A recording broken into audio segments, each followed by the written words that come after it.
Good evening, everybody! Welcome to round 2 of International Sim Racing Organization's 1991 F1 Series, tonight coming to you from Interlagos.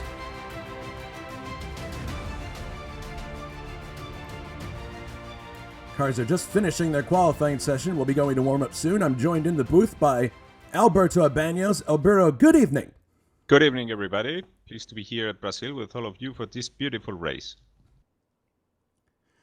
So let's take a quick look. Has qualifying ended at this point? Oh, there's 50 seconds left, but I think nobody else on track except. Well, there you go. We have the qualifying results on the screen right now, and providing nobody else crosses the line in the next 38 odd seconds, Pascal Michala looks like he's going to have the pole for this race, with Alberto Aquino on the outside. If any of you watched the previous race, you don't need me to explain why that is an interesting development. Alberto, your thoughts? It certainly is a sort of deja vu. And I really think that, well, everybody will have learned a lot from the previous race start, so we should be seeing, hopefully, something more swift here, and no problems at all. Yeah, well, so we're just now concluding. There's the zeros on the clock, so Pascal is officially on pole, assuming nobody else crosses the line. Now, it looks like pretty much everybody made good use of their 12-lap limit, except for maybe Bruno Chacon and Timo. Richard or David Jakes only clocked 8 laps, because that's one of the unique things about Formula One of this era, is you were only allowed 12 qualifying laps. That includes in and out laps. So yeah, therefore you basically had 4 attempts. Mm-hmm. Because they were running on very soft tires, special tires, so they lasted only one lap at full speed, and that was the intermediate lap. All right. Well, while we are waiting for things to get underway in the warm-up, why don't we take a look at the drivers' standings as they are right now. After one round, Richard Coxon is in the lead with 10 points. He had a very nice victory at Phoenix in the Dallara. Brian Janik is second with 6 points. Richard Wilkes is third with 4 points. David Yunt is fourth with 3 points. And Gabriel Del Piccolo is fifth with 2 points. There was no 1 point scored for sixth because there were only 5 finishers in the race. Going to the constructor standings, Scuderia Italia has 10 points on the strength of Richard Coxon's win. The team Minardi has 9 points, and that's a combined of the 2 drivers that scored points in the previous race. Leighton House Racing, I believe that's Richard Wilkes' car, is third with 4 points, and then Del Piccolo's 2 points for Team 7-Up Jordan in fourth. Let's go to the track map now to give you an idea of what we're facing today. Interlagos, this is the shorter version of Interlagos than you see in the 1970s, where it seems to just string on forever, back and forth, like a rubber band. This version of the course, 4.325 kilometers, or 2.687 miles. We'll be going for 71 laps or 2 hours, whichever comes first. And that's a little more than 190 miles. Any thoughts on this particular circuit, Alberto? Well, there are several things that are the key here to the race that we will be seeing today. First of all, as will be during the whole season, it's the tires. The tires were very delicate in this era of Formula One. They were conceived to be able to go as quick as possible over the whole distance. But the cars were certainly able to go much quicker than the tires were. So if you were pushing the tires too much, you were going to kill them.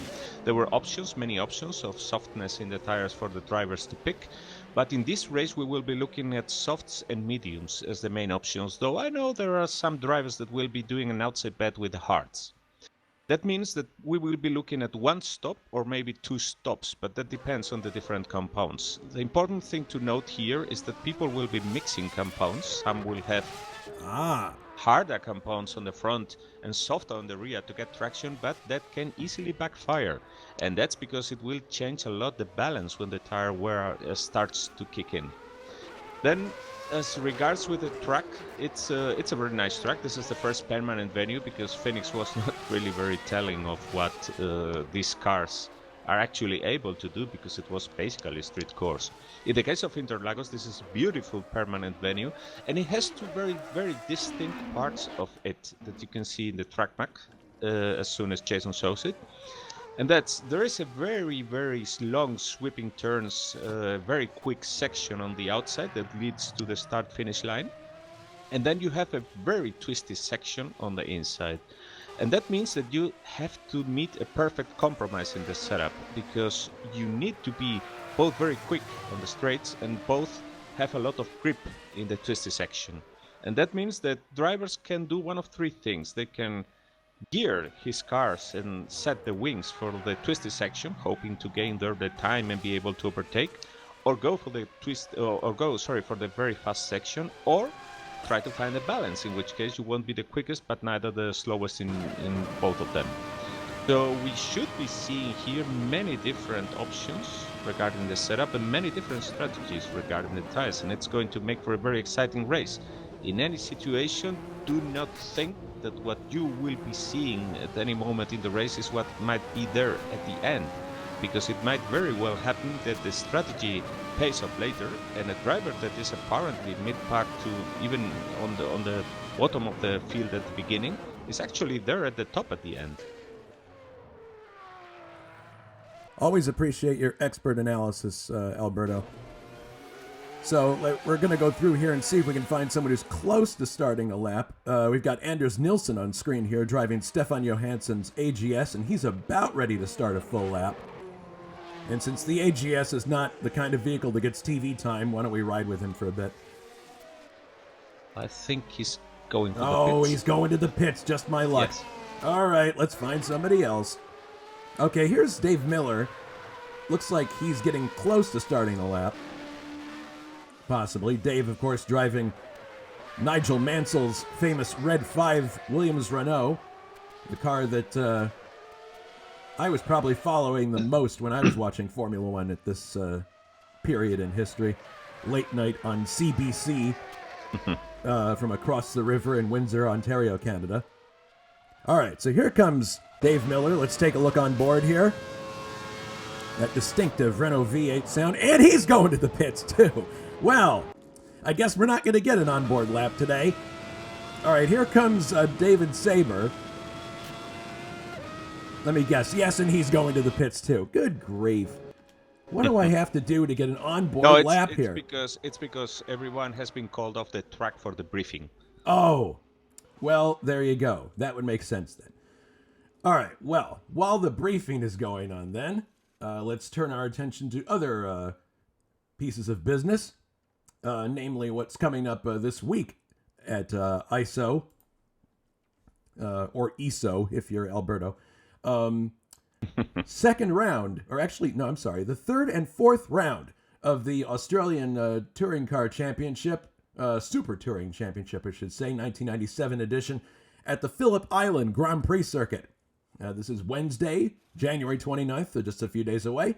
The first race will start at 2100 hours CET, but there'll be practice and qualifying prior to that. So if you're interested in taking part, head on over to our forum and see if there are any available cars. We also have a trivia question for the assembled people on the YouTubes. Here is the trivia question. We'll give you the answer later on in the broadcast. Trivia question is, which driver spun out in wet conditions during the 1991 San Marino Grand Prix recon lap and did not start the race? Was it A, Gerhard Berger, B, Alain Prost, or C, Bertrand Gachot? We'll have the answer for you later in the broadcast. Now, drivers are being briefed. Alberto, are there any special considerations that were different from the previous race? Have we updated the briefing at all? From the previous, sorry? From Phoenix. Are there any concerns that are being addressed? From the previous what, Jason? From the previous round at Phoenix, were there any, does this briefing entail any special instructions compared to the previous race? Well, as I said, the main difference here is the difference between the tracks. We got first that street race, and the cars were absolutely inadequate for that. I mean, Formula One of the time, they were obviously designed for these permanent venues. They were coaxed to actually race on street tracks. They had Phoenix and they had Monaco, but obviously the cars were not designed for that. They were all the time flying over the bumps, and it was something that the drivers really didn't like at all, because it was not just unsafe because of the walls. It was very unforgiving, and it was not what the cars were designed for. So I think that the key to this race for the spectators is that for the first time they are going to see in this season what these cars were really meant to do. Yeah, that's true. These cars will not be, their style will not be cramped by this circuit. That's most definitely true. All right, so track action looks pretty quiet at the moment.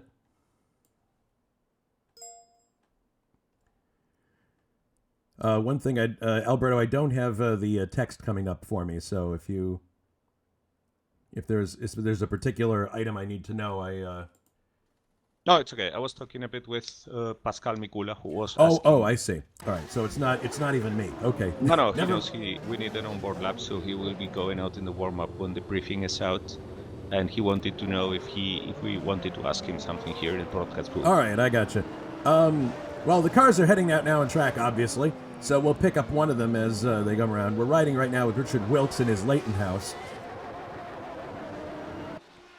and you can see that there's guardrails on both sides of this pit exit. So this is a pit exit where you want to be kind of careful coming out. You don't want to do something stupid.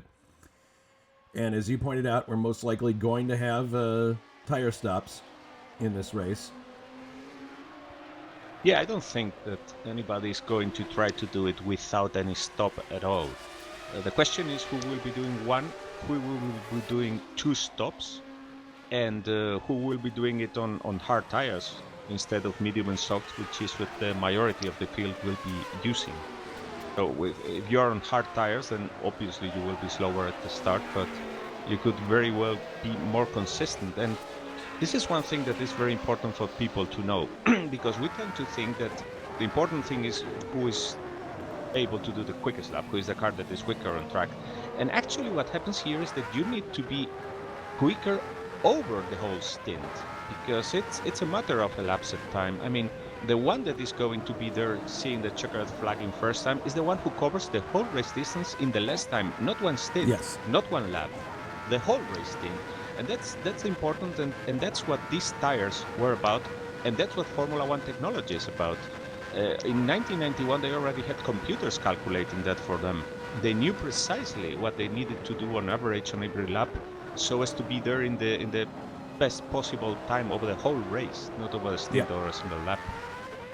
All right, so Richard has started his lap. He goes through that downhill left, right, left combination, now down the long back straightaway.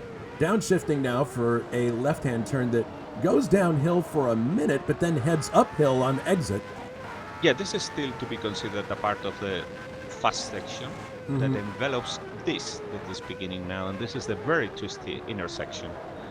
This is a double header now, double apex turn, and here it goes really, really slow. Here is where we will be seeing many cars having traction problems coming out of this turn, depending on how they have set up the wings or the tires that they have chosen. We're coming here to the famous Pico de Pato. That's next. Pico de Pato, that's the duck's nose. It's very appropriate because of the shape of the turn. Here's another very slow turn that is now giving way to this very quick section. Yeah, now you're building uphill. now you're building a full head of steam.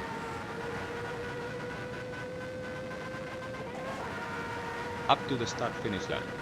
All right, let's go for one more lap with Richard, heading down into turn one, sweeping to the left, downhill. Ooh, goodness. Lost some traction there, back to the right. Yeah, now back to the left, building speed, being careful not to run too wide on the exit. Heading down the back stretch here. And now for there's a little bit of an elevation change right here as you downshift.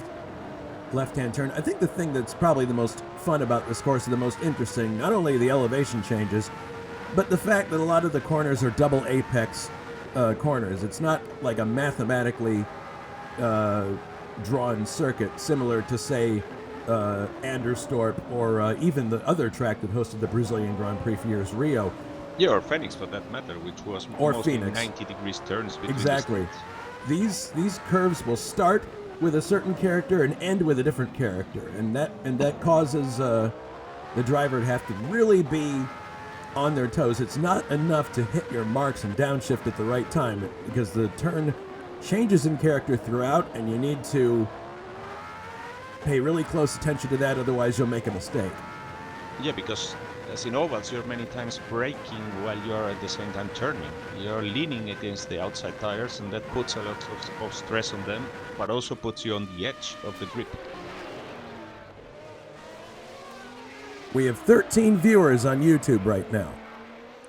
We are very happy to have all of you watching, especially considering that ISO is a young league. We have many familiar names, but we really appreciate everyone tuning in. We enjoy putting on a good show for you, both from a broadcast point of view and driver point of view, for sure. And just right. to add a bit more of the historic data of this race, Yes. Only 12 cars actually finished the race. Oh, goodness. Yeah, there was a season where Formula One had lots of attrition. I think they always had, but here anyway in 91 they certainly had a lot, and well, most were due to some kind of electric or engine damage, but there were also several who crashed.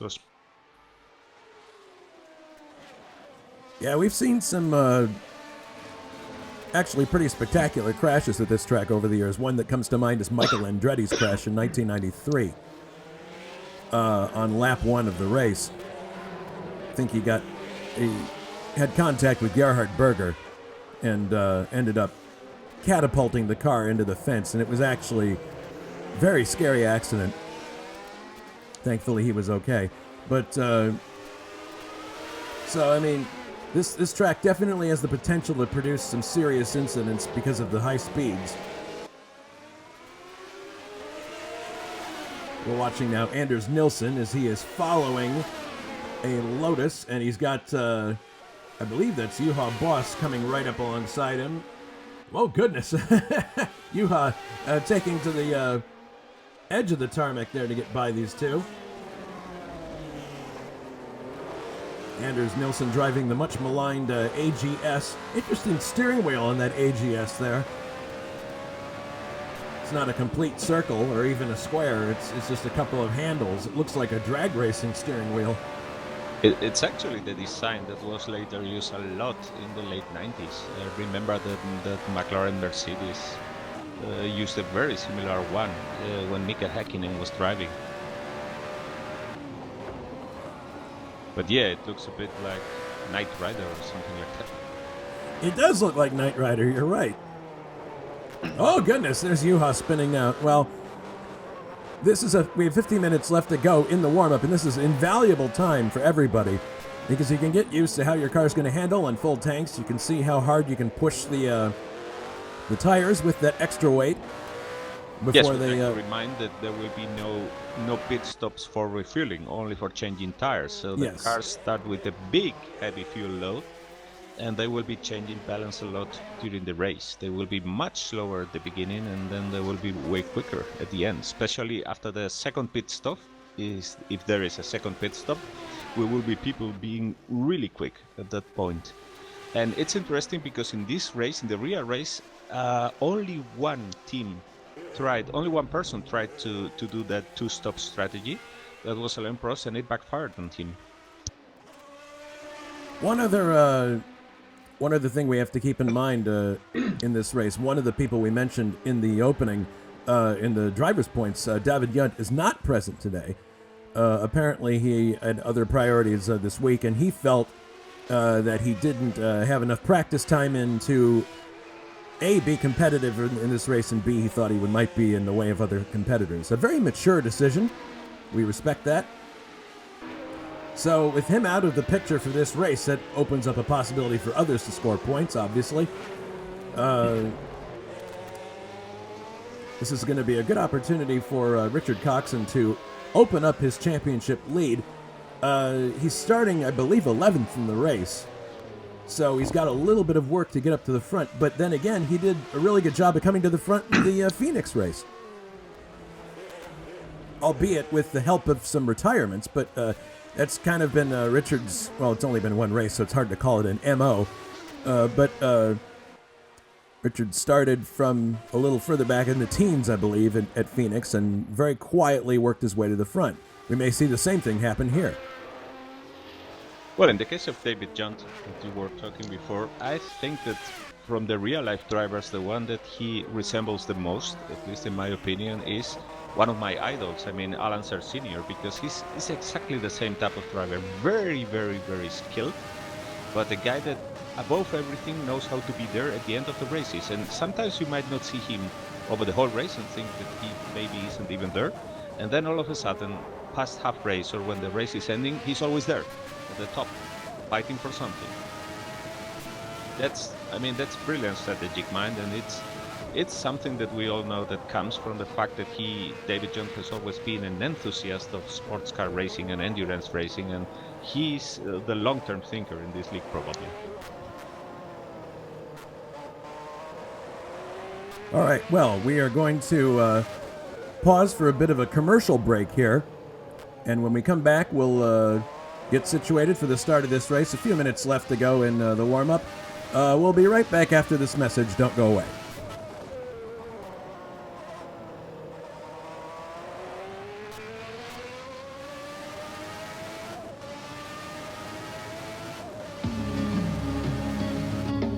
If you order a suit designed around the way you're built, you have to wait about 2 months. If you want a house designed around the way you live, the wait is 2 years. But if what you desire is a car designed around the way you drive, you don't have to wait another day.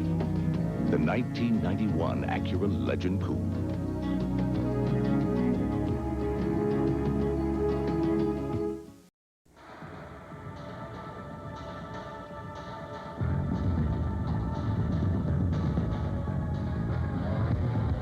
While all engineers earn their degrees in school, ours are also graduates of a higher institution, Formula One racing. Because those who learn to do it right in the first place have a tendency to finish there. The 1991 Acura Integra. Last year, while the other guys were fighting over truck sales supremacy, the roof fell in. Dodge ranked highest of any full-size pickup in the J.D. Power survey of customer satisfaction. So this year, while the other guys were fighting again, deja vu. Dodge Rams ranked highest for the second year in a row, while sporting the best powertrain protection of any truck around. Now save up to $43.70 on select trucks at the biggest Dodge truck sale ever.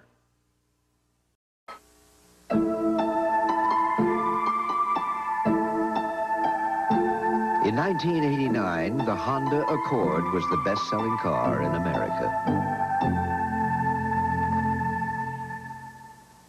Let us repeat that. In 1990, the Honda Accord was the best-selling car in America. Thank you.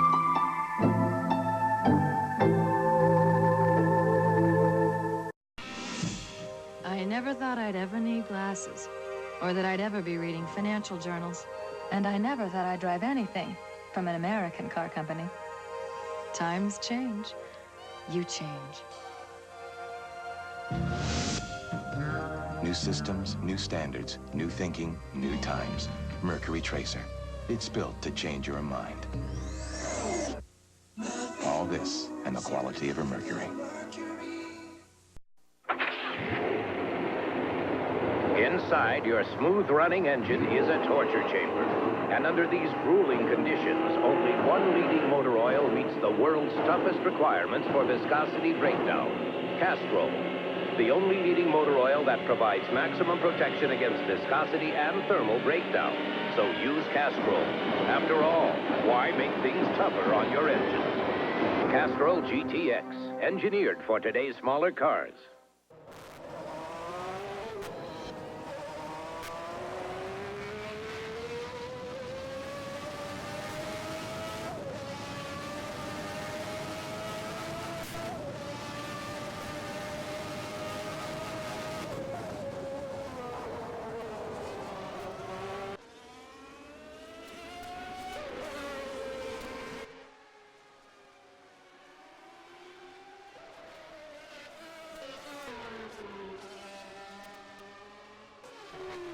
the warm-up, so that indicates that his race pace is certainly very good.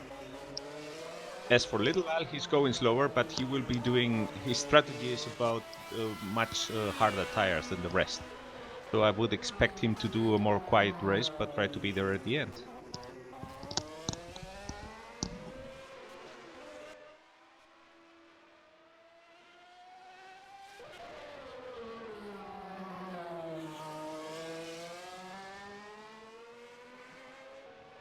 Oh yes, they exchange messages, and I think everything is fine between them. I mean, that things happen, and I can well understand Pascal Mikula. He was very frustrated because, as we are all seeing, he's very quick, and he obviously thought he had a chance to win there at Phoenix, and well, he was quite frustrated. But yeah, everything is okay between them, and I just hope that today in the start of the race everything goes well.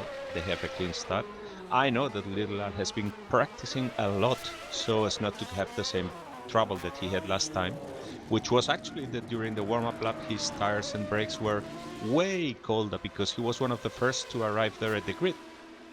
And therefore you have to wait until the rest of the grid forms behind you. Well, I'm glad to hear that that's all settled and that there isn't any bad blood between Little Al and Pascal. Hopefully we'll have a much. Hopefully this start will be cleaner and we'll have a situation where everybody can have a straight up clean fight. So about 7 minutes to go. What are your predictions for this race, Alberto? I know it's hard to predict, but who do you see benefiting the most from this change in the type of circuit that we're running? We ran Phoenix last week, which was a very squared off street circuit, as you've mentioned, a circuit that was not designed for these cars. Well, I think it's a good point that you raised there. Who will benefit more from the change of the circuit? I mean, we have people that are incredibly skillful everywhere and that will always be able to make a good result, like David Jacks or Richard Coxon for that matter, or Grant Ridal. But the thing is, when you come to these more ample venues where you have that margin of escape with the big turns and the gravel and all that instead of the unforgiving walls, then there are many other drivers that, while not as quick normally or as able to extract the most of the cars in those complicated situations, actually are quick enough so that they can have a real shot at the win here. For example, I wouldn't discount at all Dave Miller, and especially Juha Boss, who I know that is very focused and has a very, very good rhythm for this race. So my prediction, well, of course anybody can win, because we know many cars will not be able to end the race. But let's say that I would put my money today on Juha Boss, unless something really wrong happens to him. Okay, that's I'd say that's good. My personal feeling is that Richard Coxon is going to rise to the occasion again and come through. This is a track that is going to test everybody's patience and their mental acuity. In particular, I think it's hard to overstate how important that is. And Richard's a very good all-around driver. He's very good in sports cars, open-wheel cars, tin tops. So my personal feeling is he's going to come through. The driver who'll probably surprise the most people in this race, I would think, would be perhaps Anders Nilsson in the AGS. I'm going to go out on a limb and say he might come through and benefit from the attrition rate. Maybe we'll see AGS on the board. Who knows? Or at least in the top 10. Another driver I would watch out for is Brian Janik, because when we ran this series at another league a while ago, he had a very eventful race. I believe he was driving a Jordan at the time, but he did very well at this particular circuit, so I wouldn't be at all surprised to see Brian have another great outing here.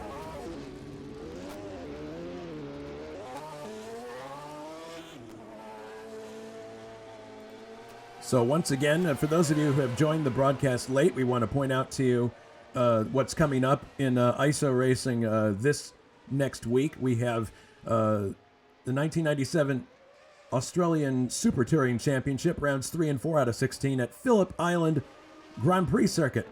This is on Wednesday, January 29th. The race starts at 2100 CET. There will be practice and qualifying probably about an hour before that. And as you've probably seen also, Alberto, we've had some really nice highlight packages put together by Johnny Aces on our YouTube channel, put up after the fact. So hopefully that's something that I know that Jonathan's a busy guy. He has a lot going on, but hopefully he can do those with some regularity in between refereeing floorball. Yeah, those were really nice videos. I mean, Jonathan is obviously a big time touring car fan, and he's absolutely dedicated to that. He is our admin of choice for that series, and he's really enjoying it a lot.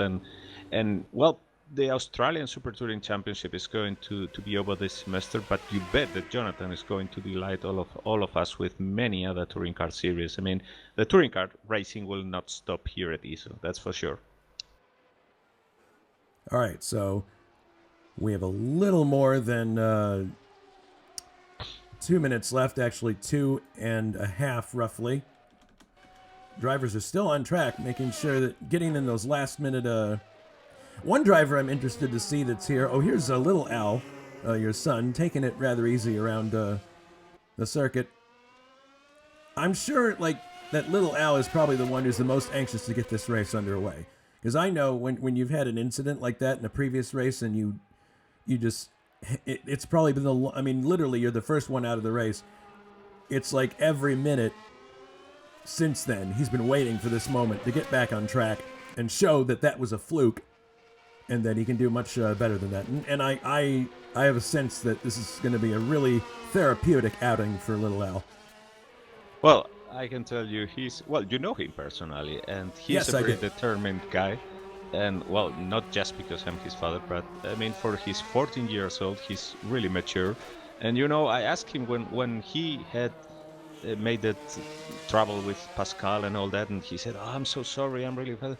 And I told him, "So, well, what you going to do next?" And he said, "I will start training for Interlagos now." That's exactly what he did. Well, that's fantastic to hear. That's really cool, because that's exactly what you do. And I tell some of you may know that I'm a teacher in my real life, and I tell students a lot of the time, look, you're going to have disappointments. Things are going to go wrong. That's life. And the best thing to do in those situations is to just move on to the next task, because it's a couple of things. Work truly is the best tonic. And, you know, the sooner you get on with that next item and do well at that, the sooner you can put that disappointment behind you. And so, I should add, because in the race predictions that we were doing a moment ago, we didn't mention Pascal Mikula, and that's probably because subconsciously we didn't count him because he was out of the race so early last time, but he's obviously being very quick. So what's the reason that I didn't think maybe he was going to be there as easy on the top as Juha was at the end? Well, because as far as I know, some secret info that has leaked, his tire strategy might be a bit risky. And he is a very, very quick driver, and I think probably one of the quickest that is right now on the grid. But he's taking some risk in his strategy, so let's see how that pans out. All right, so... Oh, there's our beautiful chopper shot. I believe this is another set of cameras that were done by... I believe these are Janix cameras. I could be wrong. Well, in any case, they're nice shots. So we're going to be going to the race session now. We got 5 zeros on the clock. So once we start rolling around on the parade lap, we will take you through the grid proper.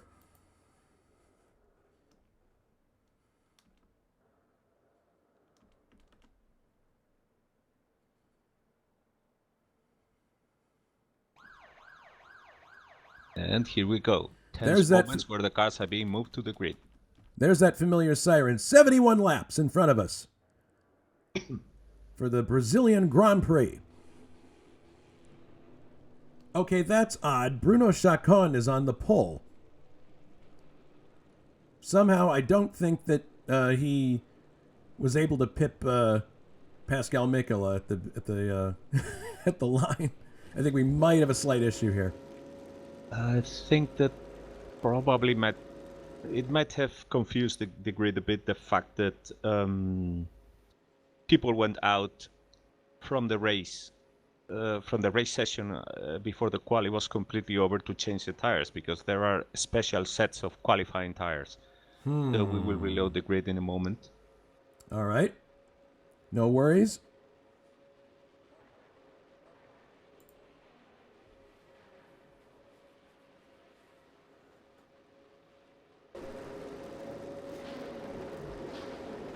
Not going on here.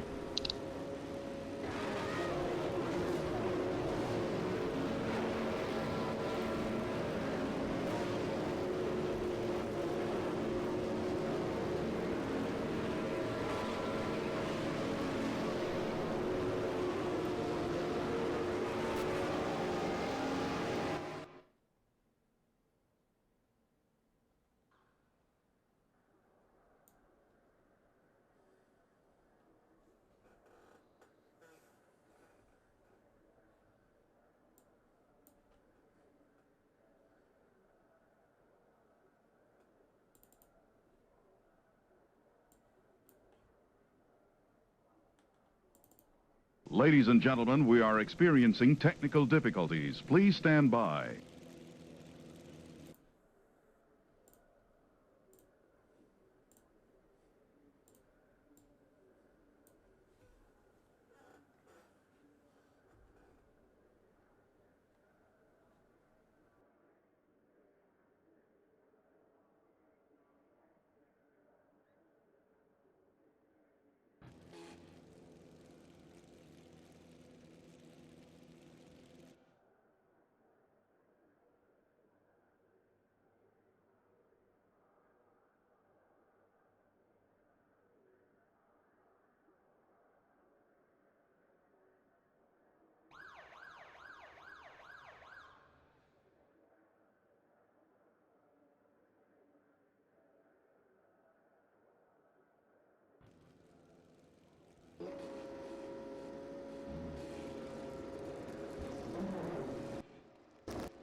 Okay, it appears we're ready to go.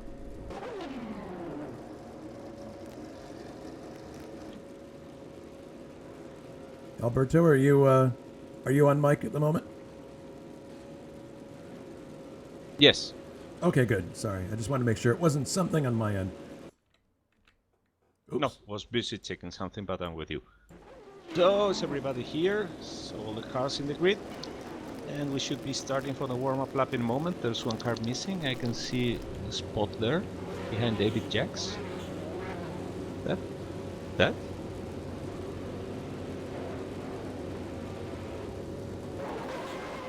All right, off we go on the parade lap. On the pole is Pascal Mikola, Tyrrell Honda 020. Second, Alberto Aquino, McLaren Honda MP46.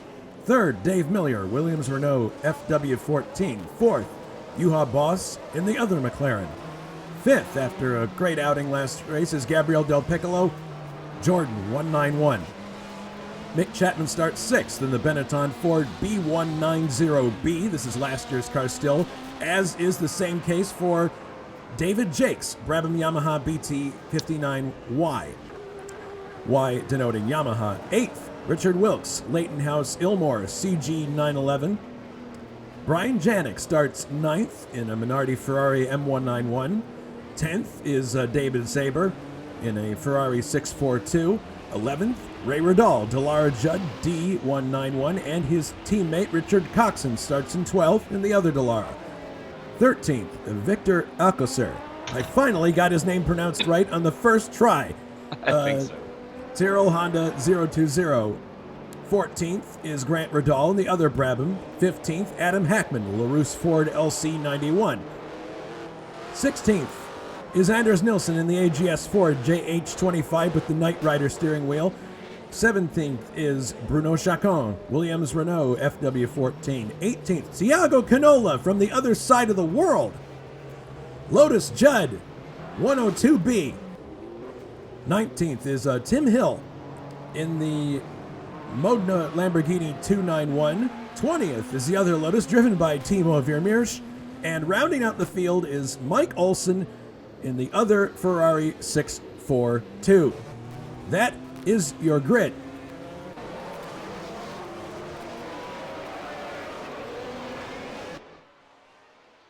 Everybody now weaving around, braking, trying to warm the tires, accelerating, doing burnouts, and all that is needed to keep the tires pretty warm. And you see Pascal is taking it easy this time because he doesn't want to be waiting on the grid that long. It was not just Little Al's tires and brakes that were cold in Phoenix, it was also obviously the same case for Pascal, who arrived first one in the grid. I don't know about you, Alberto, but I'm ready to rock and roll. I think this is going to be a good race. It should be. It should be. I mean, Phoenix was so little telling of what this Formula One racing is about. I mean, these cars were created for these tracks. All right, so we got a good view here of the front of the grid. On the left in front there is Pascal Mikola. On the right, Marlboro McLaren Honda is Little Al. His teammate just behind him, Juha Boss, and Dave Miller starting just behind Pascal Mikola. Watch for the name in the lower left-hand corner to flash. Now we are under starters' orders. Stand by. I can almost hear the heartbeats pounding. And the race is underway! Lots of tire smoke. As the cars get away, Pascal Mikola gets into the lead, but look who goes up to second place. It's Dave Miller. In the Williams Renault, up to second place. Oops, $1 is right Ridal that he has lost the wing there. Oh, goodness. And Little Al did a really horrible start. Yeah, he's gone way far back. My goodness. Yeah, at first I thought that was Little Al in third, but it's not. Look at Dave Miller on the inside, going for the lead. Oh, Pascal goes off onto the... Oh, my goodness. Pascal Mikola spins. No. What happened Oh, to my him? goodness. Another disastrous start for Pascal, but this time it's of a different nature. Pascal spins out. He rejoins, fortunately with no damage. Let's look at a replay of this incident. I don't believe there was any contact. Oh, Victor Alsaker. Not a good start for the Tyrrell team. He's also lost a wing. Looking at the replay here, I don't know if there was any contact there, but it appears that Pascal just lost traction trying to get back on the track. But he did the right thing. He waited for an opening. And you're right, Ray Ridal also has a broken front wing. Yeah, those were the big things of the very few first lap incidents, and they just breached one car with another, but that was enough to cut the wing. And there we see Dave Miller, as we had already noted, that he is one of those drivers that might really have a chance here. Not a huge qualifier, but... My goodness, he just took a very wide line going into the corner, and he's going to drop all the way to third, it appears. I have a feeling that was intentional from Dave. I mean, he was not completely happy with the pressure and wants to let Juha Boss lead. Well, in any case, your leader is Juha Boss in McLaren Honda. Dave Miller is in second, so Angel May is going to be happy to see that, and Dave is running in third. So we got a pair of Brabhams running third and fourth now.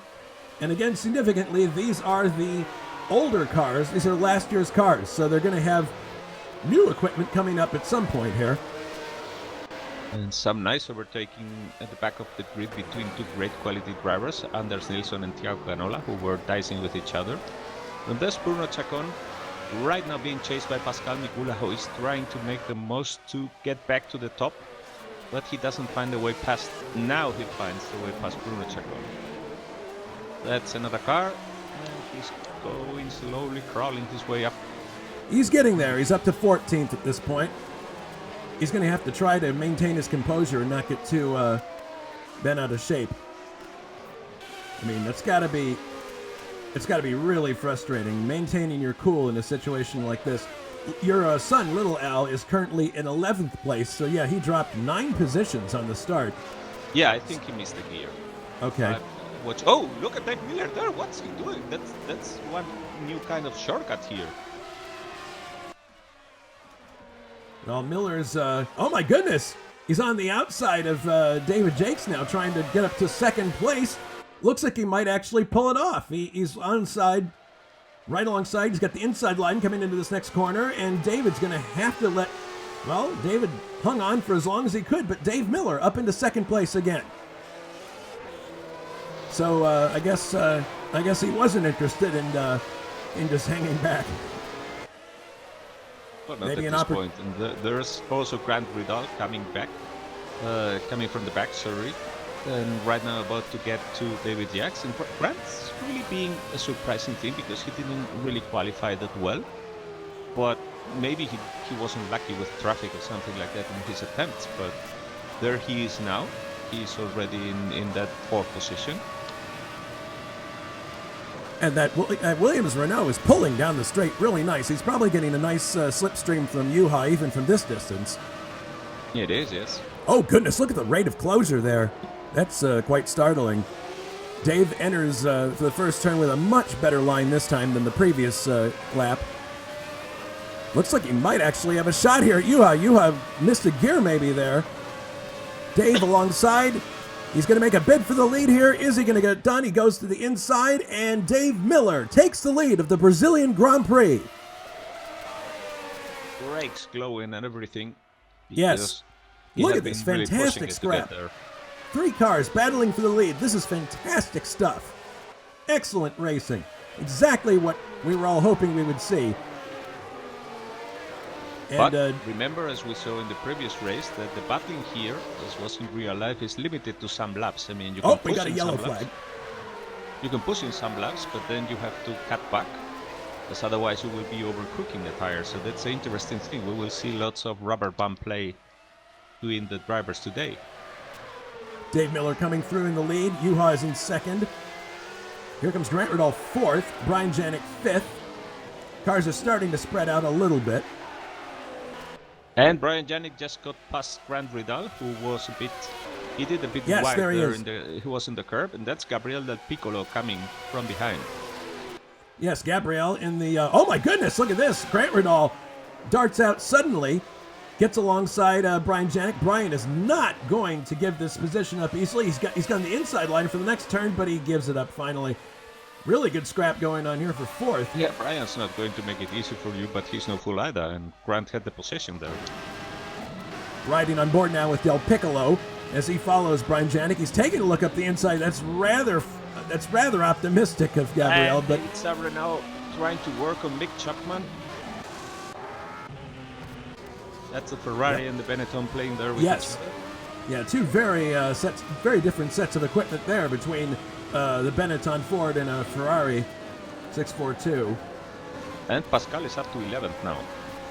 Well, I think we'll find that he's going to come up through the field pretty quickly.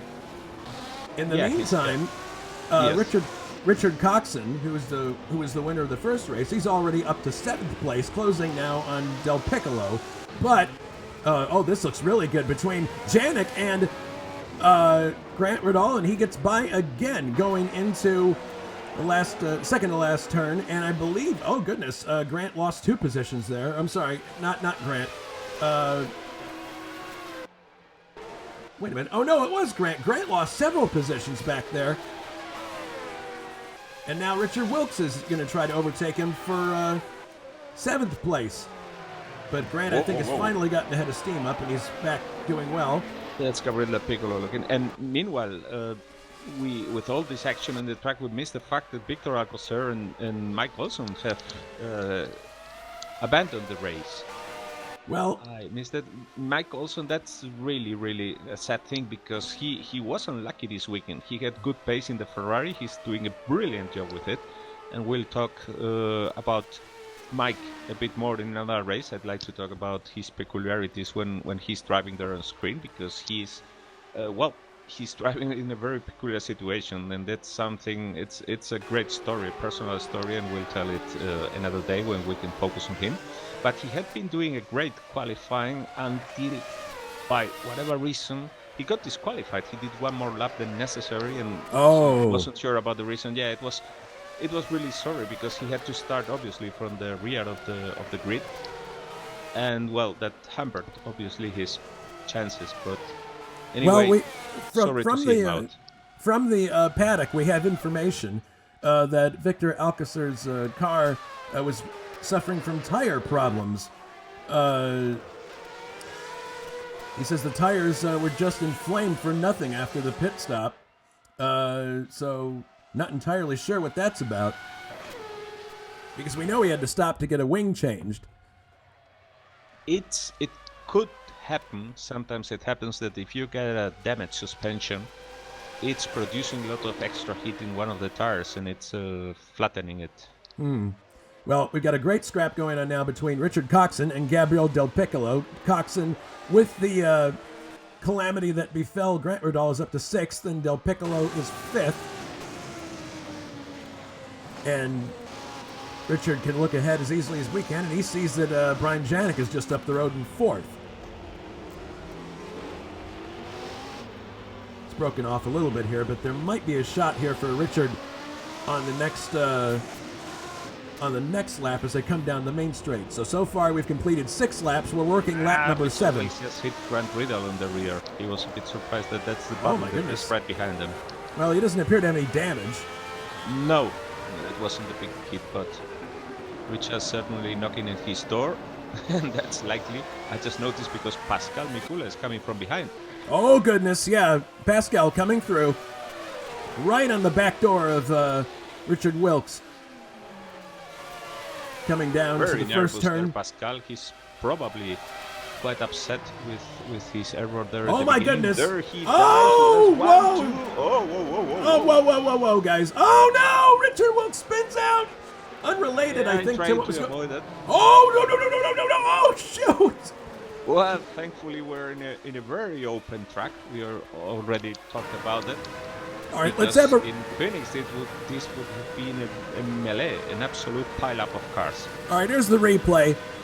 Richard Wilkes, and I'm going to get a slightly elevated view here. Richard Wilkes coming down, and you can see Pascal there coming down the inside, taking 2 cars at once.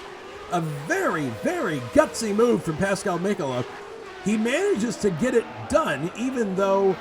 Yeah, he's really trying to prove the point, doesn't he? Yeah, he is, but then Richard Wilkes spins on his own, not really related. And you see here that David Saber has to take to the tarmac, and to your point, yes, it is a wide circuit at several points, and that's the thing that saved not only Richard Wilkes' car from getting T-boned. How he's disposing of Grant Riddle right now.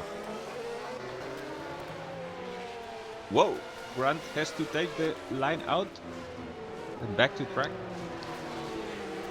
And Pascal is really on fire. Yeah, up to 7th now. I mean, he's by far the quickest car on the track right now. But like I said, that might be down to a risky strategy regarding the tires. So let's see what happens in some laps. Meanwhile, the war between Del Piccolo and Janik rages on. Actually, now it appears as if... my goodness. He's going to be under attack in a minute from Richard Coxon. These 3-car battles are interesting, Alberto, because at one point, the car in the middle is close to challenging the car in front, and if something goes wrong, he loses momentum, and the car in the back suddenly sees an opportunity. Yeah, it's very much like over racing. That Basically, you have yes. a kind of moment, then you immediately drop like a stone in the field.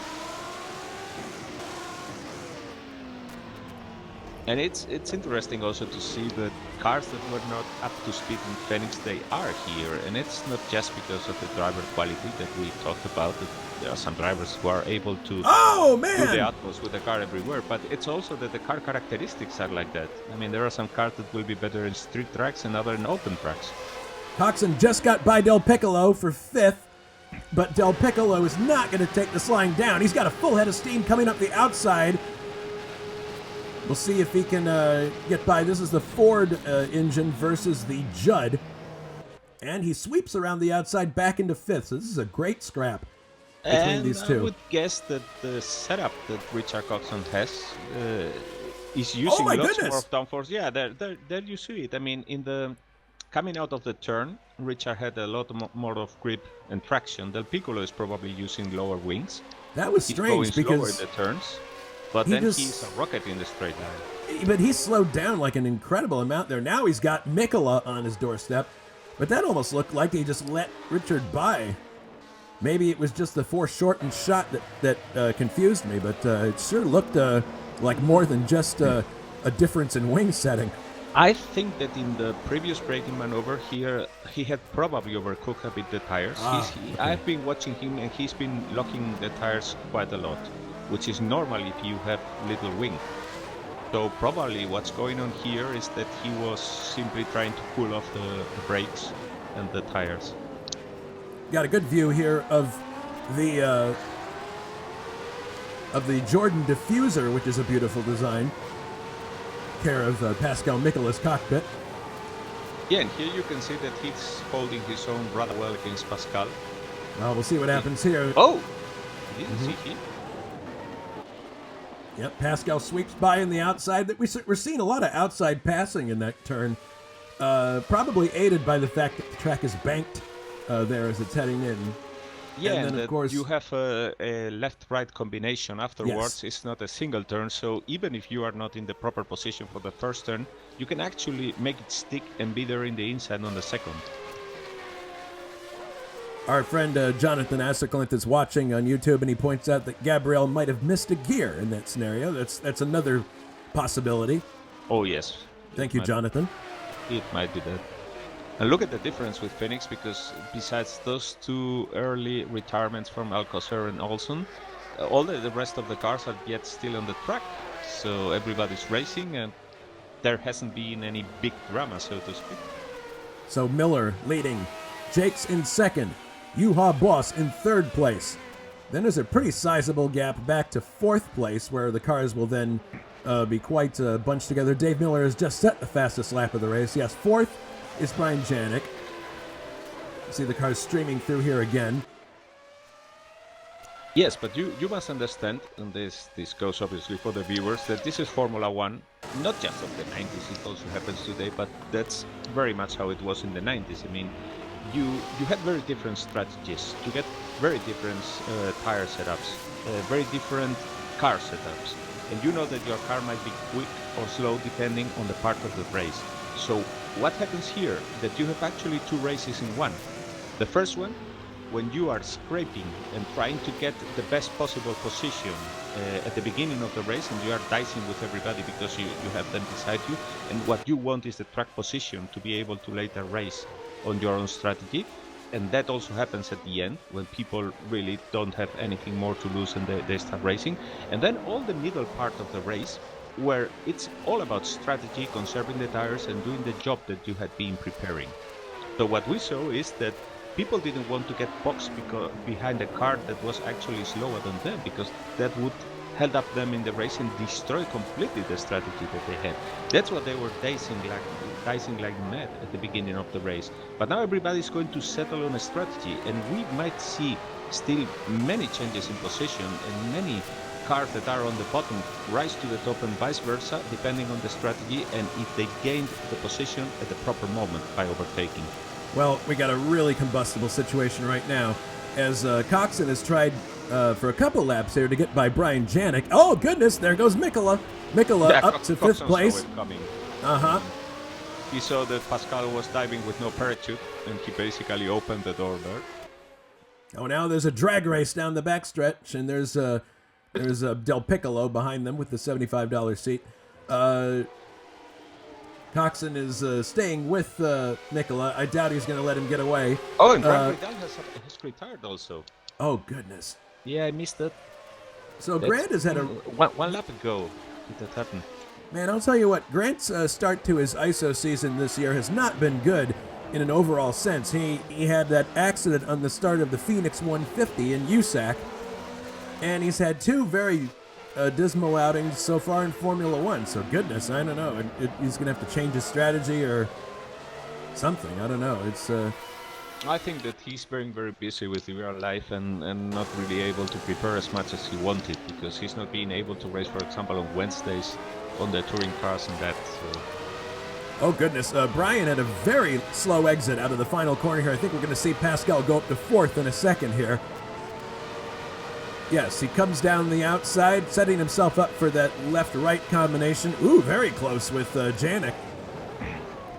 And we're on lap 13 now, so I'm really wondering what will happen with Pascal tires when we are up to lap 20 or something like that.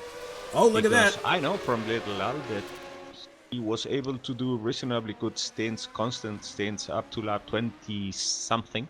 And then if you were not on hards, you were really having problems. Coxon has also maybe moved up. he's on a second. I mean, we should be checking who is on a 1 or 2 stop strategy about lap 20 something. That's when people that are on a 2-stop strategy will be starting to stop. Lap 25, something like that. 22, 25, that's a window. So that's about 10 laps from now, Yes. roughly. Yeah, Pascal still can go quick. Yes. But And look at Pascal taking a wide exit from that turn. Coxon has a shot here, and Coxon back up to 4th. This is an excellent scrap between 2 good drivers. yeah, Pascal actually drifted there. I mean, Yeah, he did a little bit. Yeah, he's either he overcooked it or he's starting to have some problems with the rear tire grip. And given the speed differential, I would say that his tires are obviously of the soft variety. We'll ask him after the race. Oh, goodness, and there's Janik battling with Gabriel Del Piccolo in the back. So we have two-car battles going on here in tandem. Coxon looks like he's going to have another shot here at Pascal. Taking the long shot here. You see a Lotus Judd just in front of this group, so they're going to have to deal with a lapped car in a minute here. Coxon looking down the inside. Oh! Muscles his way onto the inside. There might have been a slight bit of contact there. Pascal is all over the place. My goodness. He saves the car. That's driving skill. Unbelievable. That is worthy of a replay. Really driving skill. That was unbelievable. That kind of a save. Here he's coming down. Let's take another look at this in the replay. I haven't seen a save that good in a while.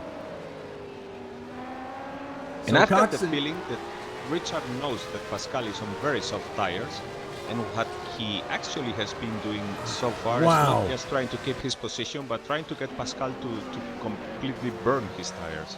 Well, that's a strategy. I mean, you push somebody, and they have to respond, but you're using up your tires just as much as they are.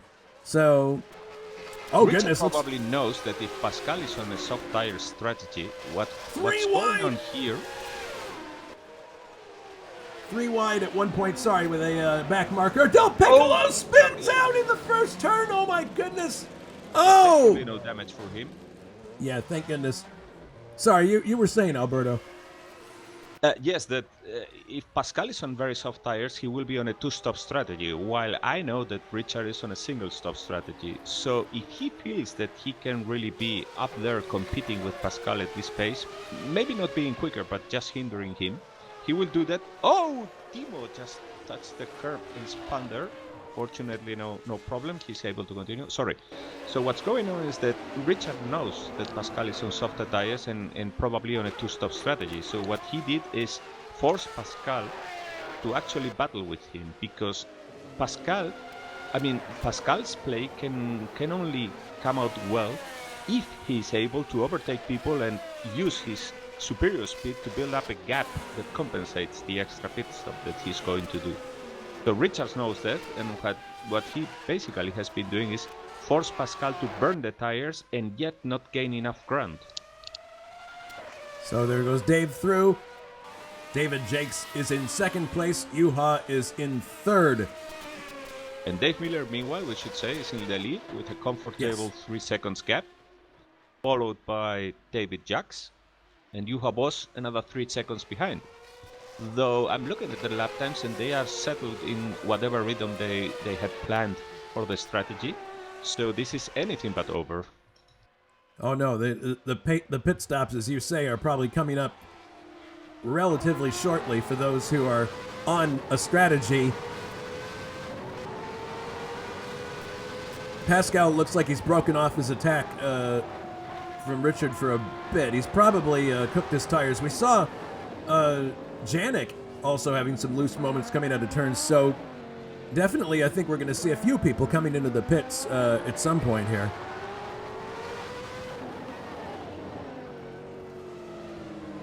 You see everything will start to unfold in some laps. Of course, Pascal Michela's Tyrrell is powered by the Honda V10 engine, which is the engine that powered the McLaren team in the 1990 season. And then Honda built the V12 for the McLaren team. Here comes Pascal by. sweeping by on the outside using that Honda power and the slipstream, obviously. He's up to 4th now, but we'll see if he can maintain that position. And he looks a bit calmer now. A little bit. Richard Coxon there. I mean, Richard has obviously also higher wings. And he's able to stay there with Pascal in the draft. But now, when we come to the twisty section, I think he will be able to be in front. Look at that. I mean, Wow. yeah, in the fast section, the Honda power and the lower wings will always give the position to Pascal. But now Richard is really annoying him in this section. Yeah, this is an excellent matchup here. Not one I would have predicted, to be honest. But really good straight-up fight between two very good drivers. And drivers of different character, I might add. Yeah, completely different, because Richard is very cool while driving. Oh, and what happened to Little Al? He just bruised the wall? I just saw the smoke there. Oh, he's spitting out now, so something's not right. Yeah, he was battling with David Sabre. I think No. maybe he touched a curb or something like that. So Little Al's race is not going as he had hoped it would. He's down to 14th now, so really, hopefully... Yeah, he had power over steer and he bruised the wall. Probably got suspension damage. Well, one of my predictions is looking to pan out okay. Anders Nilsson in the AGS is running 12th, knocking on the door of the top 10. He's right with the Williams of Bruno Chacon. So if he keeps going and we have some attrition up front, who knows? Could have a top 10 finish in an AGS.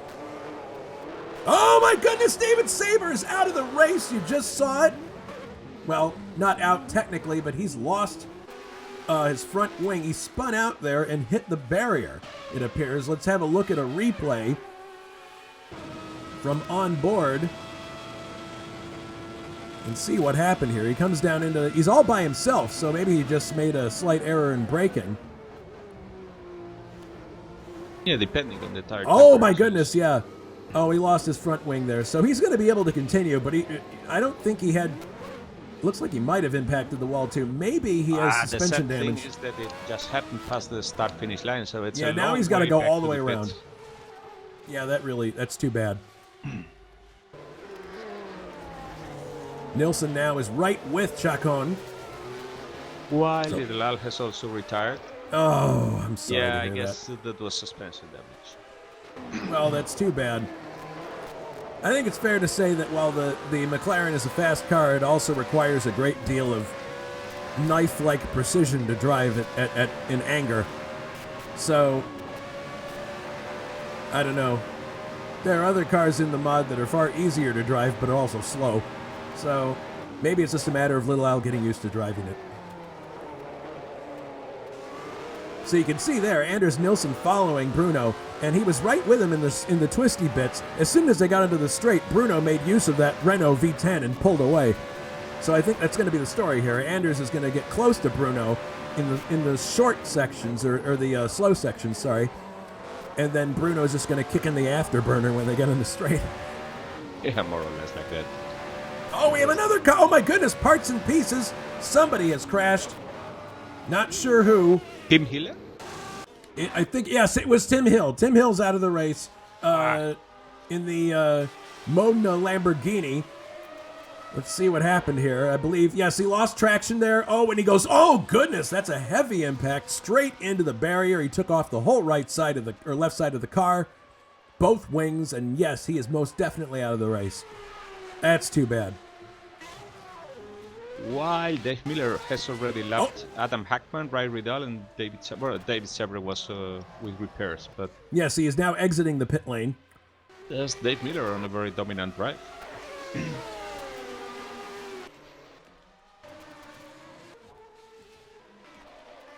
So yeah, things have calmed down to some extent towards the front of the field. The battle between Mikkola and Coxon is basically kind of simmered down a bit. And as I say that, Coxon looks like he's closing. Well, Pascal's car is moving a lot, so I guess the tire wear is already kicking in. I see him driving way less aggressively than before. He's trying to be very smooth there in the turns. If you look at his driving now, he obviously has also probably calmed down a bit after having to go through the whole field on fire completely. That's true. Hats off to Pascal, though, for keeping his cool and rocketing through the field. He took some really gutsy moves there along the way, I gotta say. I'm pretty impressed. Lots of skill to overtake all the people. Yes. There. Juha is keeping in contact with David. He can still see him. He's not letting him get away. So no, he's driving a race in the distance against David Jacks. And I think they're probably, I mean, everybody knows what lap they are in, and they're probably right now waiting on the fence to see who is on a one-stop strategy and who is on two-stop strategy. Meanwhile, that's what many people are doing right now. Meanwhile, we've got Dave Miller back in the pits again. It appears he has more suspension damage, so things go from bad to worse for our modeling guru. Yeah, this looks like another. I think they just changed tires out of habit, but this looks like it's going to be a pretty long stop. Oh no, wait, he's back in again. Interesting, because he was just in a minute ago to get the car fixed, and he came back in again. I don't know. That's an odd one.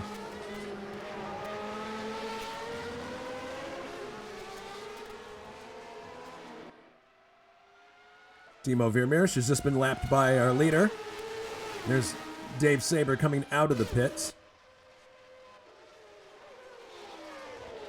And Ray Riddall soldiering on in 14th, which is due to the fact that he had a bad start with that broken wing. Adam Hackman soldiering on in the lone LaRousse in the field at 13th. 12th, and showing a bit of oversteer there is Thiago Canola. Hats off to Thiago for getting up super early and joining us in this race. Obviously not in a time zone that's conducive to to racing in a league on a GMT time. Nilsson still in 11th, and he's lost a bit of ground to Chacon, who's in 10th. I guess that Ford engine that he's running, the DFR, I believe, is what it is. It's just doesn't have the legs to keep up with the Renault that Chacon has behind him. No, the slightest error, and he can get the position. And then, like I said, let's see, because we're approaching the moment when anybody who is on a two-stop strategy will be on the pits. Well, the top three have gone by. Oh, we do have some cars coming into the pits now. Who is this? It's David Saber again.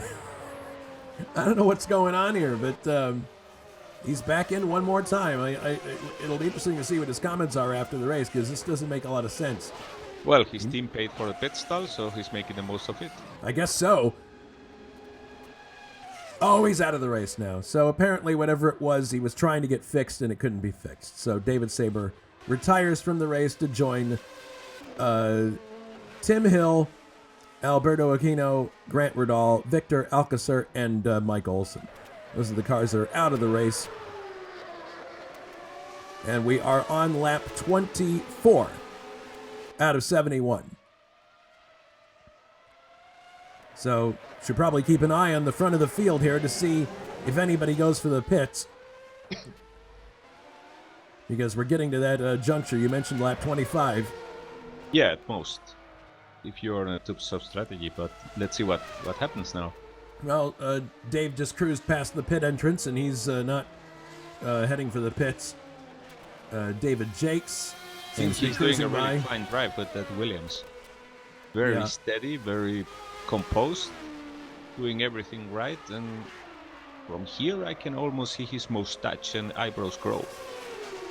Okay, we do have one car into the pits now. This is Richard Coxon. Coxon coming in for his pit stop for tires. So we can confirm based on this that he is on a two-stop strategy. Interesting. I thought it was rather Pascal Mikula, but maybe he has opted to stay out and see what his lap times are. You see the blue light there to warn people that there's people on track as you're exiting the pits. It's kind of a foregone conclusion, but then the pit lane exits you out the back here where you have plenty of room to rejoin. So let's see if Mikola makes a move for the pits now, because he's up to 4th. Well, he was in 4th. Richard Coxon only dropped to 6th with that pit stop, so that didn't cost him very much in terms of track position.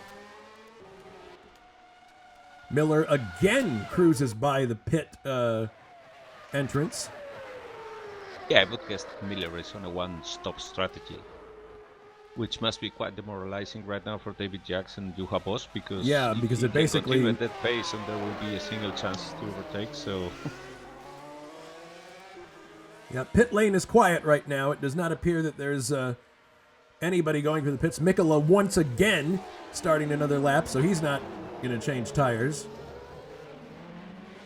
So far, the only person who's changed tires is Coxon, and here he comes. Well, no, that's Ray Riddall. I apologize. Janik cruises through, so doesn't appear that many people are on a two-stop strategy. Yeah, Coxon now coming through in 6th place. Del Piccolo 7th. it certainly wasn't the winning strategy in real life in 91. Everybody went for a one-stop strategy. And I think that the only people that would pit now are those who have soft tires, either all around or, as it was the case for Richard, in the back. Meanwhile, Anders Nilsson still trying to chase down Bruno Chacon, but as we mentioned, he's got a huge power deficit. I think the closest now is Juha Boss and David Jacks. Or is the difference relative? Yeah, actually, you're right. Juha has closed down on David Jakes quite a lot in the last few laps. It's been a kind of a slow burn, this thing. So yeah, we'll see because, you know, after this first stint, and when everybody shows his cards, Juha knows right now that David Jacks is on a one-stop strategy. So he's getting antsy because he knows that he has to overtake on the track. There goes Juha. Right by into 2nd place. So we'll see if David can counterattack here. Goodness, David really dropping back. So now the question is, can Juha reel in our leader?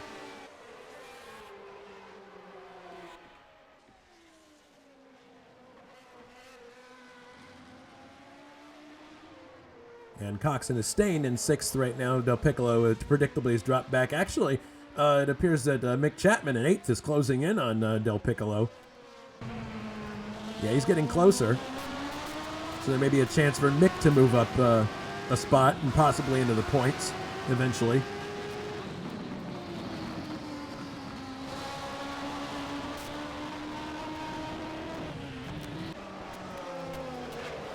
So yeah, I mean, that must be nerve-wracking when you're sitting in the car and telling yourself, well, just wait until this person comes into the pits.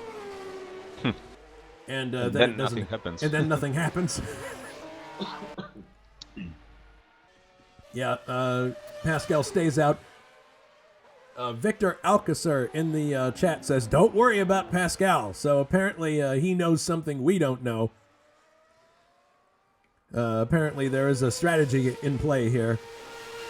Yeah, if he's going for one stop and on harder tires, then the more power to him, because his driving was absolutely amazing. Meanwhile, Coxon, now that he's got his tires warmed up, is taking off after Brian Janik. He dispenses with his teammate, Ray Riddall, who just moves over, lets him by because he's a lap down. You see Timo just ahead here, but given the fact that Coxon is on fresh rubber, he hasn't a great opportunity here to move up into the top 5 again. And he appears to be catching Janik hand over fist. Yeah, he has to, because otherwise, if Janik is only going to do one stop, there would be no chance for him to overtake. They both need one more stop till the end. For Janik, that will be the only one, and for Richard, that will be his second. But you see, even if there were many retirements in the previous race, how things can change, because Richard was on the top and now he's in 6th position. Well, yes, Richard's definitely reeling in Janik now on the strength of... well, Janik has got that Ferrari V12, so if Coxon overtakes him, it's going to be in the twisty bits, I'd say. Yes. God, look at Brian streak away. Those 12 cylinders. Yeah, that's Coxon's problem. I mean, he needs to be in the slipstream so as to be close enough when they enter the slow section. Otherwise, he might arrive there in the slow section, but not with enough room to overtake. Well, he's got a good toe here now, it looks like, more or less. But, yeah, he's going to have to rely on the fresh rubber he has in the twisty sections. Oh, he's got an excellent run here now. Let's see if he can make it happen as they get up to these twisty bits.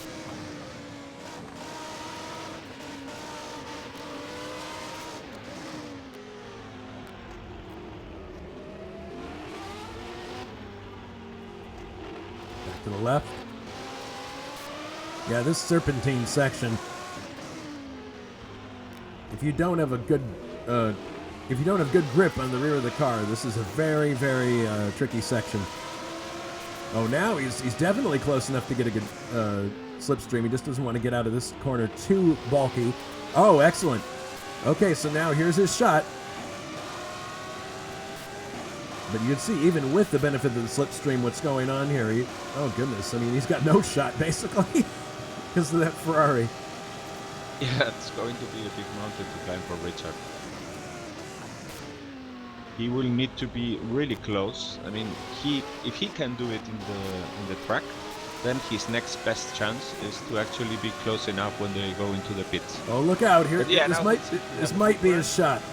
Yeah, but as soon as he goes out of the slipstream, he's dead. Oh yeah, he hits a wall of air as he hits the yeah. Well, we'll see.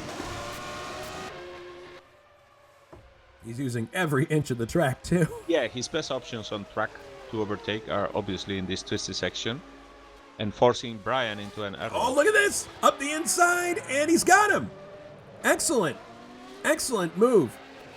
Yeah, but now, because when they get in the straight. Over. Oh, and no, I it is think not. that Brian knows very well what will happen when they arrive to the quick section. That's why he's doing his best. He locked wheels there, and he wants to be close enough. And Richard also knows it, and he's pushing there, because if Brian is close enough and there's the slipstream, then Richard is basically toast. Well, we'll see what happens. Well, the difference in tires is obvious. Richard has fresh, softer tires. But this section is going to feel awfully long for Richard. I don't know. He's looking good. Meanwhile, Pascal has clocked the quickest lap of the race. Wow. Yeah, it's a pity that he fell back, because I think he would have been in a position to really challenge Dave Miller. Meanwhile, Jakes has not let Juha get very far away. He's still hanging right with him. So we'll see what happens here. Like if these two are on a one-stop strategy, they're this close together. This fight definitely could rage on right to the end. Yeah, and David Jacks probably knows, if they are both on the same strategy, that if the only other option he has to overtake a quicker car on the track is to actually make it on the pits. That means be close enough to Juha, and then if Juha enters the pit 1 or 2 laps before him, then push it as much as he can, hoping that when Juha comes out on cold tires, the difference will have been enough to be in front after his own pit stop.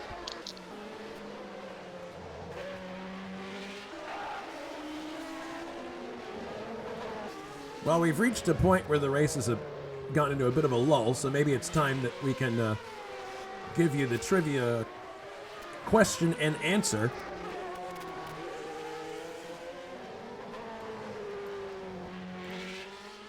So, reading the question again.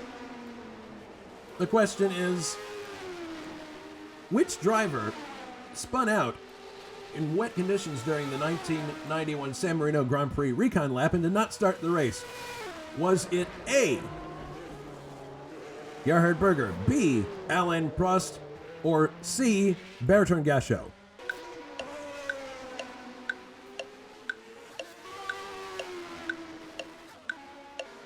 You have a guess, Alberto? Well, if it's about the spin, then maybe Bertrand Gachot. So that's the answer you're going to go with? Why not? I don't have a better one. I'm sorry, the answer was Alain Prost. Oh, yeah, he unexpected. spun out in the wet, and but so did Gerhard Berger, but he was able to get to the start line. So I wonder how our YouTube audience did on that one. So no spin and win for Prost. No spin and win for Prost. Or Berger, for that matter. He, I think Senna led the race start to finish. If I remember correctly. Yeah, when there was water in the ground, Ayrton Senna was in another league.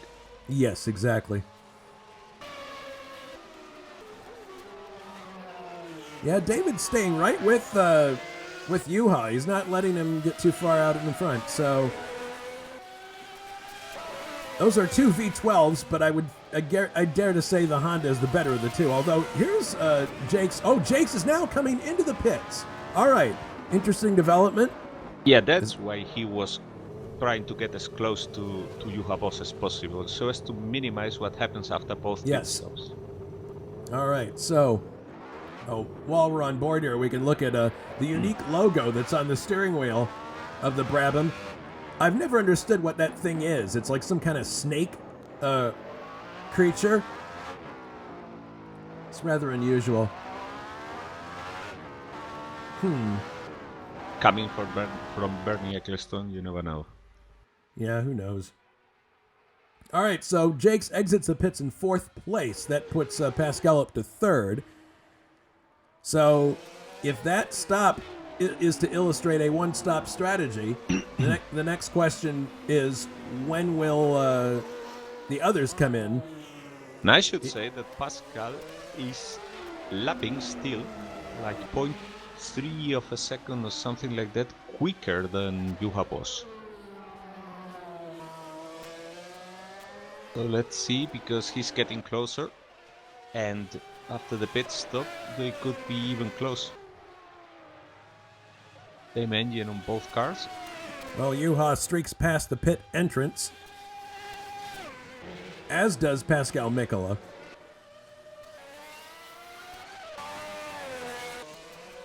And of course, as our leader has already done, nearly 50 seconds in front. 15. Dave Miller has just dispensed with his teammate, Bruno Chacon. So Miller also has the advantage of, I'd say his car is one of the better balanced ones in the mod, being a V10. Balanced with the fuel. Lots of grip. Lots of grip, and is really well balanced with the fuel weight and the engine weight. So we'll see here if Miller indeed decides to come in or not. Probably, I don't know. It's at some point he's going to have to make a pit stop. You would think. Oh, he goes right by the pit entrance. Juha is a little bit balked by Timo here, but he gets by.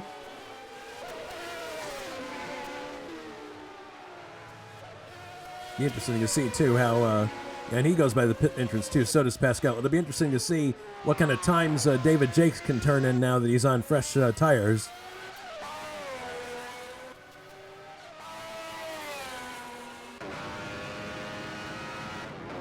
And Pascal has cut down the distance to 3 seconds between him and Juha Boss. So Juha must be starting to be a bit worried, I think. Because we're about half the race distance. There's one pit stop to go for both Pascal and him, but the difference in speed is certainly not something to be happy about.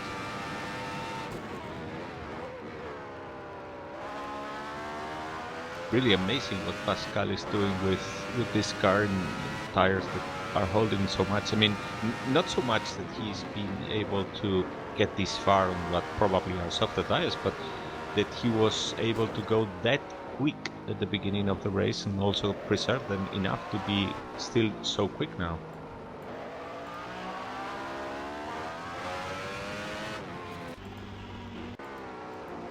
All right, so looking at at David Jakes' lap times. So yeah, he's definitely quicker now. He was doing 121s for a long time. His first lap at speed after he changed tires was a 126.69. And that is his best lap of the race. And we're about 51% complete in the race. So let's see what his time is as he comes across the line. Looks like it's going to be about the same, maybe slower a little bit. That was it's a 129.21. Another small fight that is going in the mid-distance is also between Richard Wilkes and Gabriele Del Piccolo. Gabriele is now starting to go quicker and is only 2 seconds behind Richard Wilkes at this point, but they are close to their own pit stop. So they are both probably trying to go as quick as possible to build up the gap.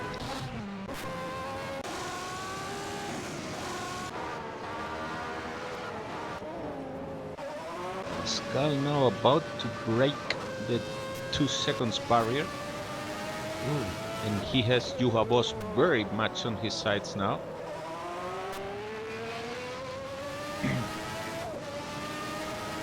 I wonder when they are going to stop. Is Juha entering? No, he is not. No. He just streaks past the pits now. Yeah. As does Pascal.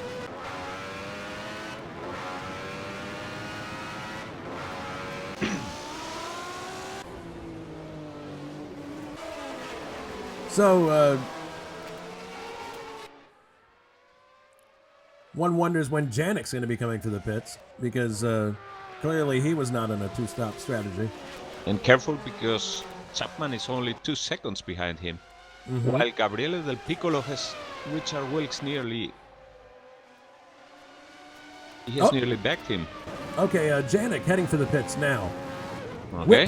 Whips through that chicane. So here's the stop. Stay tuned for Gabriele Del Piccolo, because he's now right behind Richard Wilkes. And I think that, well, Wilkes is now trying to make a bit of a gap, but I think that they are both very close to their pit stop.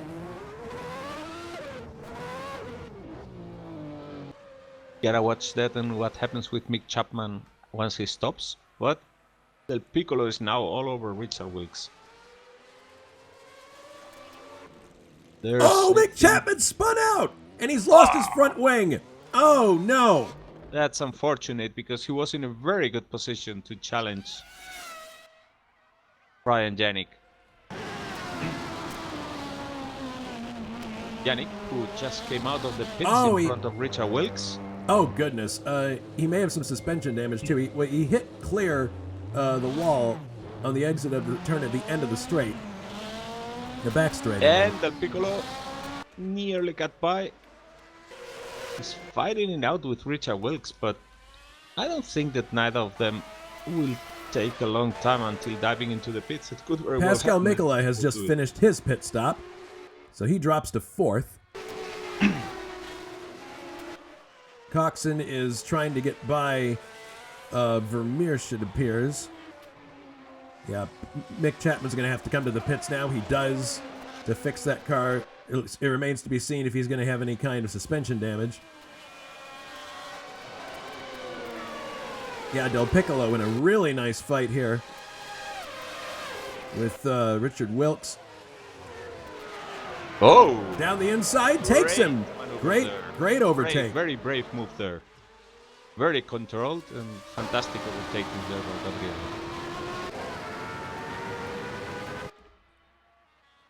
They are closing on Brian Janik.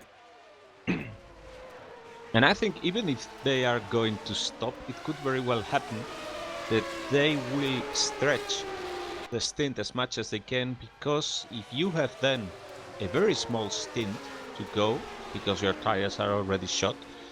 Because you are low on fuel, there are not many laps left. What very well can happen is that you can put very soft tires and then go absolutely with the knife between the teeth.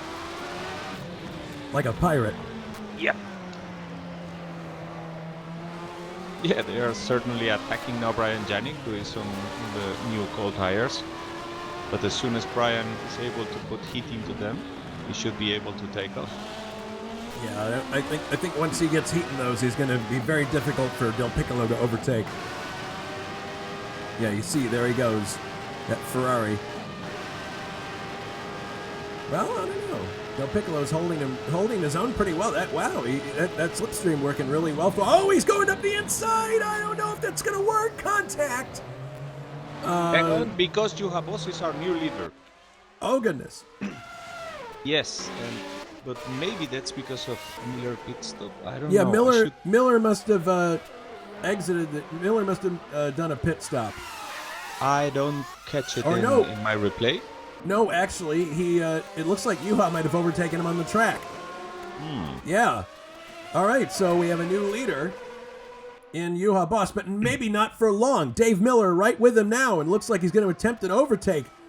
This is a photographic replay of what actually took place in, I think it was in Brazil. You had these two side by side in real life at one point. And Miller back into the lead. So we got a great battle between Juha and the McLaren and Dave Miller in the Williams Renault. And they just happen to be driving the two main combatants of the 1991 season in real life. Miller streaks away now. We'll see if Juha can make use of that V12. And Gabriel is there insisting on overtaking Brian Janik for the fourth position. The sixth position, sorry, that's the points paying position. That's one. Oh, no! Oh, goodness, he spins out on the first turn. No. This is the second spin that Del Piccolo's had in that corner. He drops to 8th. Well, he probably risked it a bit there. Oh, goodness, we've got a big incident almost a big incident in the pits. We got both Bruno Chacon and Juha Boss pitting at the same time. Let's look at a replay of this. I think Juha might have been surprised by Bruno in some way, maybe decelerating more than he thought he was going to. But let's watch this replay, see what happened here.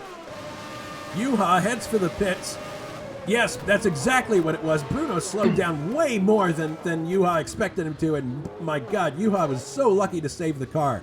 He could have easily impacted the wall. Goodness. But he is back on track now in 4th place. That was a neat save there.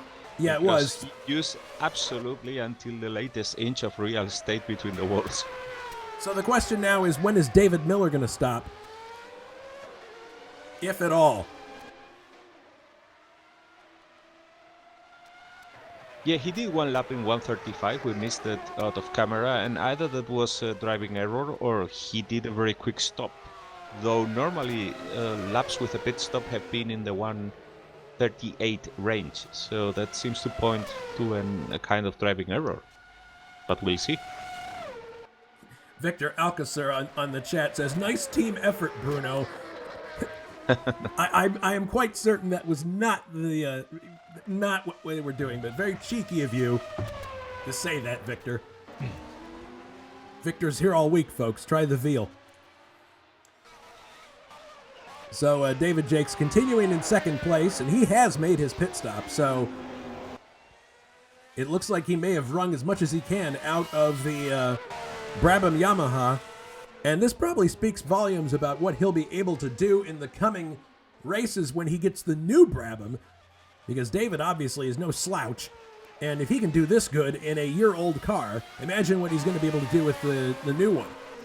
Yeah, well, it's not the only car that is going to get evolutions, because the McLaren Honda is going to get a better engine, I think. And other cars, the Ferraris, will be evolving to a full new model also. Yes, that's true. There will be a completely new Ferrari later on.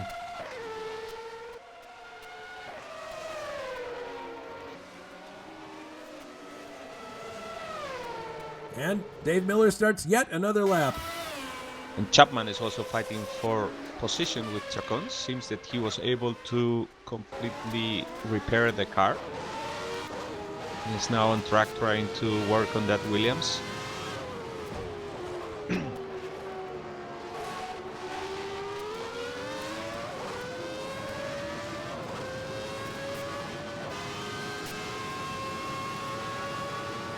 Well, Richard Wilkes, I think, is preparing for a pit stop. Because I see that, well, his crew is ready. He seems to have requested it. And Del Piccolo has recovered from that spin and is 2 seconds behind. Oh, Wilkes on the grass now. Uh-oh. Well, maybe Del he's... Piccolo has been able to catch up with him thanks to that. Yeah, but to your point, he's coming to the pits, so... Probably. Let's see, because Gabriele hasn't done his pit stop either, so...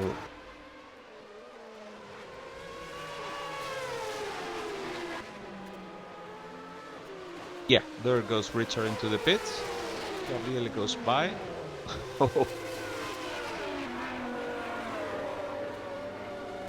And Timo's also in the pits.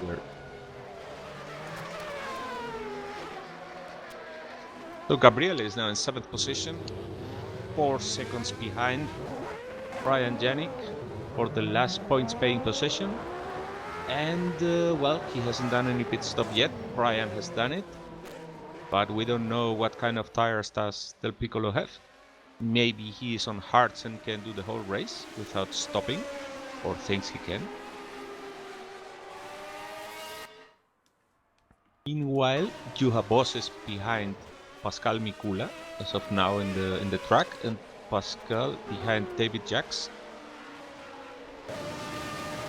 Juha's got a ways to go to catch Pascal, but yeah. when he does, that ought to be a pretty good battle.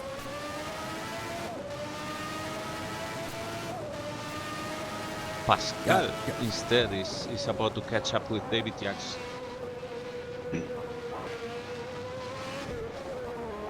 God, that Honda engine just screams at you. Yeah. It's so angry. I love it. They are on traffic now, both of them.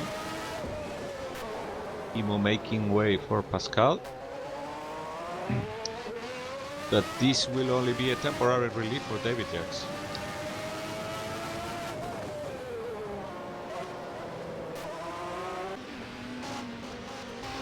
Oh, and yeah, Coxon's not far behind this group either, so he could join the fray. But and of course, he's got with only 46 laps in the counter yet, I wouldn't be so happy if I was Steph Miller, seeing how quick Pascal is. There are 21 seconds of a difference now, which is quite respectable, but then again, there is a lot of race still to go. Miller is now being held up a bit by lapped cars. Rai lets him through and is about to arrive to Gabriele Del Piccolo. Pascal is looks as if he's closing on Jake's pretty good here, and David's got some cars that he's going to have to overtake eventually here. He's got Wilkes in 9th. Yeah, if he's lucky, he will be able to get some relief again. And if he isn't lucky, then Pascal will go through and he can kiss him goodbye. I think that it's safe to say right now that even if Pascal is in 3rd position, it's already the drive of the day. All right, hold on to your hats, because it looks like he's not going to be satisfied with 3rd. He wants 2nd. He's coming up the straight now. He's taking advantage of that V10 engine, the Honda. Even though the Yamaha has got 12 cylinders, it's not the best engine in the world. Is he going to come out for a pass here? Dive down the inside? Yes, he does. He late brakes, goes in, takes 2nd place, locks up the left front tire in the process, but it looks like he's going to make it stick. Pascal Mikula up to 2nd place. Yeah, he put it perfectly there. Though, hang on. Jakes is staying there in the slipstream. Whoa. Here's Jakes. There's 2 battles going on here. Careful, because the glacier ratio, Yes. ratio was very dangerous. Oh! So yeah, this isn't over yet. Jake's definitely looking to get back by.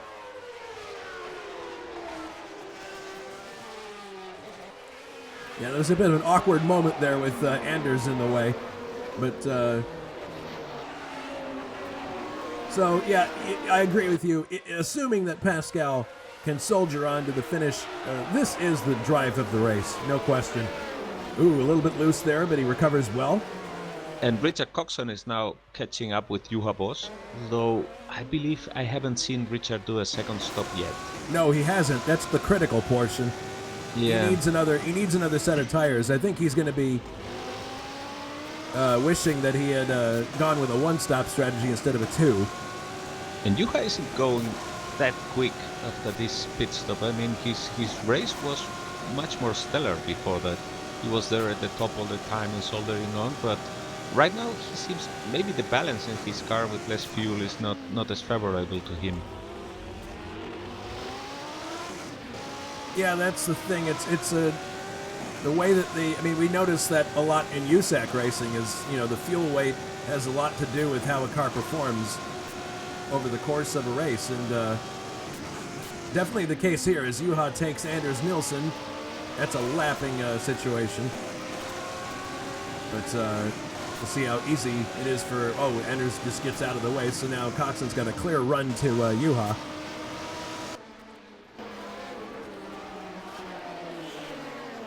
We got some more reactions meanwhile in the forum.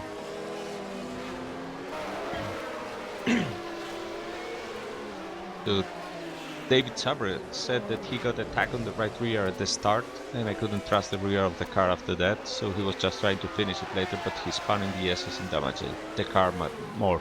Pit crew didn't fix it, and well, it was time to retire. As for Tim Hille, he says that his qualifying went like expected, but not so happy with the fastest lap, but the race went also like expected until he lost the rear and lost everything from the left side of the car afterwards. Not so happy with that, but a bit of an improvement compared with race 1, and he's looking forward to the next race, in which he says is his favorite track. We're looking also forward to seeing you there, Tim, with better luck, hopefully. Oh, here comes Richard Coxon. He's trying to overtake Juha Boss. They're on the backstretch now.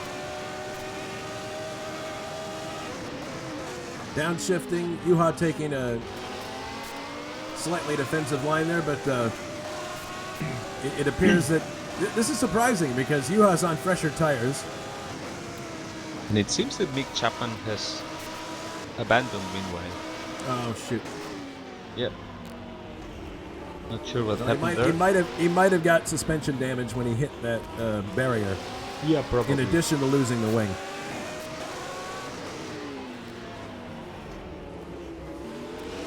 So we're rapidly approaching 20 laps to go here.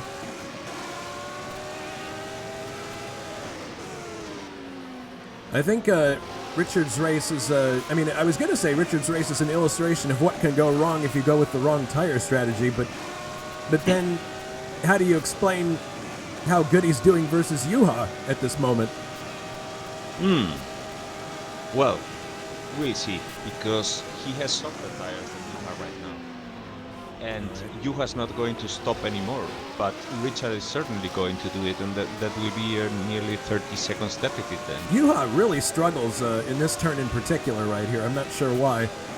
Yeah, it's set up. I mean, when you have such a big difference in weight due to the fuel that you have to take on board at the start of the race, and the Honda is a very thirsty engine, so you need to load a lot of that, then the car can change the handling a lot during the stints. And maybe it could also be a matter of Juha having decided on a different tire strategy for the second stint and now not being really happy with it.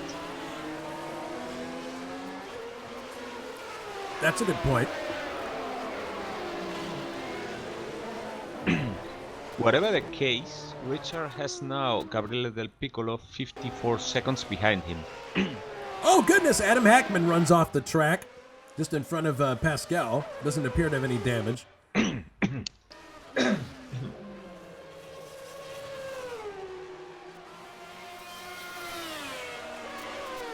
going to let the leading pack by here.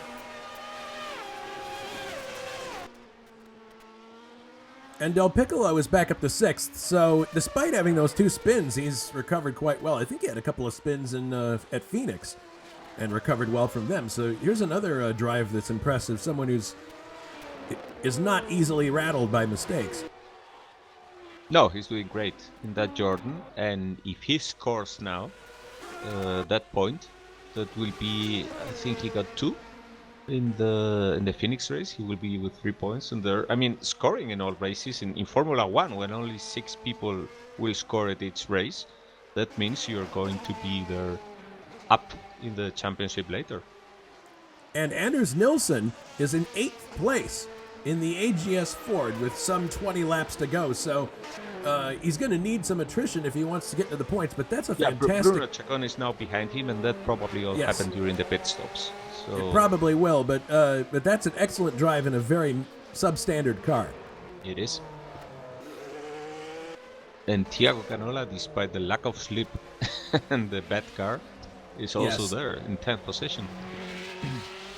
And there's going to be an upgrade of Lotus as well, right? Yeah. Most cars will also get upgrades during the season. Brian Janik abandoned. Last lap, Brian Janik has abandoned. I see the Minardi there in the pits. I must have missed that.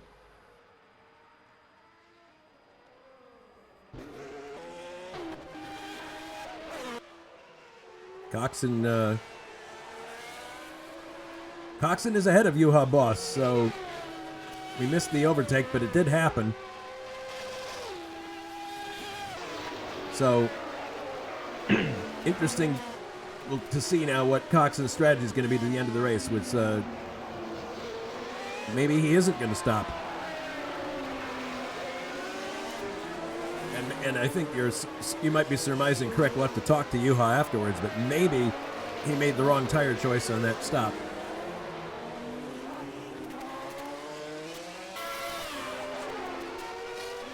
And Dave Miller is going half to a full second quicker than Pascal Mikula at this point. Grief. And I think it's safe to say that he's not going to stop. Probably the lap he did in 1:35, that was his stop. The point when Juha overtook him. Well, this is turning out to be an amazing drive from Dave Miller. I mean, he did excellent at Phoenix before he retired. I think it's pretty well deserved also, because... No, it is. No, absolutely, no question, because he's... I mean, he was a driver who had been not lucky, but his skills really deserved victory and podium honors. I've been deserving that for a long time, so I'm happy to see him being able to finally capitalize on that. Yeah, and we know 1 or 2 people in the YouTube chat who will be happy to, if he's able to bring it home. We'll be really happy for this gentleman. But of course, that doesn't take away from the amazing drive that Mikkola had today. Assuming that he is able to close it out. Juha Boss getting a bit sideways there on trying not to lose Richard Coxon too much. And now I think that the question is, will Richard Coxon be stopping again? Because in that case he will lose the position to Juha Boss and, well, not be under threat from Gabriele Del Piccolo, who is 54 seconds behind, but unless everything goes perfect, anything could happen. I have a hard time believing that Coxon's going to stop at this point. We're too close to the end. Well, we're 17 laps from the end, and on warm tires, I can tell you. No, Coxon is having a loose moment, my goodness. Yeah, I told you, I mean, he's on softs on the rear. He needed that for traction in the Pur Dallara, but, well, the payoff is that one. Even if he doesn't stop, we could be seeing that Juha is able to overtake him towards the end of the race. Because if Juha has a better tire combination, as soon as Richard tires start being completely worn out, he won't be able to hold Juha. And David Yates isn't too far in front either. He's only 2-point-something seconds in front. And we know that when the McLaren is working well, he is quicker than both Richard and David. Oh, Juha's having some loose moments here too. These curbs, if you touch them at just the wrong point, they have a tendency to make the car very unstable. Yes, because these older tracks, they have high curves, and those high curves were... Coxon! Oh, there you go. Coxon heading for the pits. So he's going to relinquish that fourth place. Yuha goes to fourth place. So the question is, where's Del Piccolo? Del Piccolo is quite a distance back, so I think Coxon will be fine to keep fifth place. Yeah, that was a very quick pit stop, only for the tires. So as I was saying, this Interlagos is a veteran track, an old track, and the curves are high because they were once conceived for cars that had lots of suspension travel. But in the Formula Ones in the early 90s already, we were talking about 2 centimeters, or let's say an inch of suspension travel. So absolutely precise were these cars. So that's the reason why they get lifted if they touch a curb. And when they get lifted, the underbody of the car that produces a lot of downforce stops working.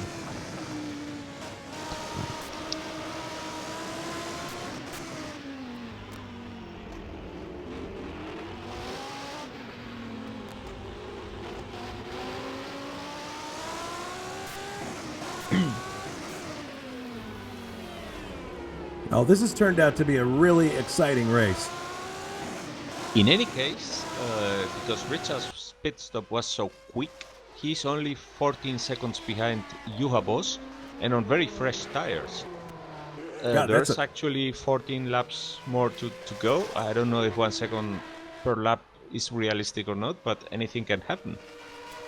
Because there's nothing more to lose now for Richard. So we'll see what his lap times are. Oh goodness, Juha just had a off-course excursion a second ago. Yeah, whatever choice you had made for his setup or tires, in this second stint it certainly isn't working, because he was flying in the first one and was looking very well, very confident. Something strange. Yeah, and it isn't working. Or maybe he got damaged at some point and we missed it. Maybe he really hit the wall when we thought at the pit entry that he didn't, but whatever the case, he's certainly not going quick, and he could still fall into the clutches of Richard. Well, I mean, the interesting part, I'm looking at his times right now, and you can pick out the time that he goes to the pits, because there's a 1:36, which was on lap 41. He has done his fastest lap of the race since then, a 1:20.078, and his pace hasn't been that bad compared with his he's doing like high 120s and low 121s, but it's very irregular. And also I think what's going on here is that, be it the setup or the tires, if he tries to push it, he immediately loses it. Well, you can see there's Coxon right behind him. Or no, wait, sorry. I was looking at Ray Riddall. Yeah, so Coxon's is quick, but not that quick. And Hackman did not finish also. Oh, that's too bad. Hackman was soldiering on in the cars now, which is the same that finished the real race. Well, and Richard Coxon is already into the 119s, so nearly 1 second quicker than Juha Boss. So there you go. I mean, he's definitely not giving up. Juha Boss life's very miserable. Yeah, you can pressure him into making a mistake, but I agree. He's going to need some help. He's not going to be able to do it just on speed alone. There's not enough time left.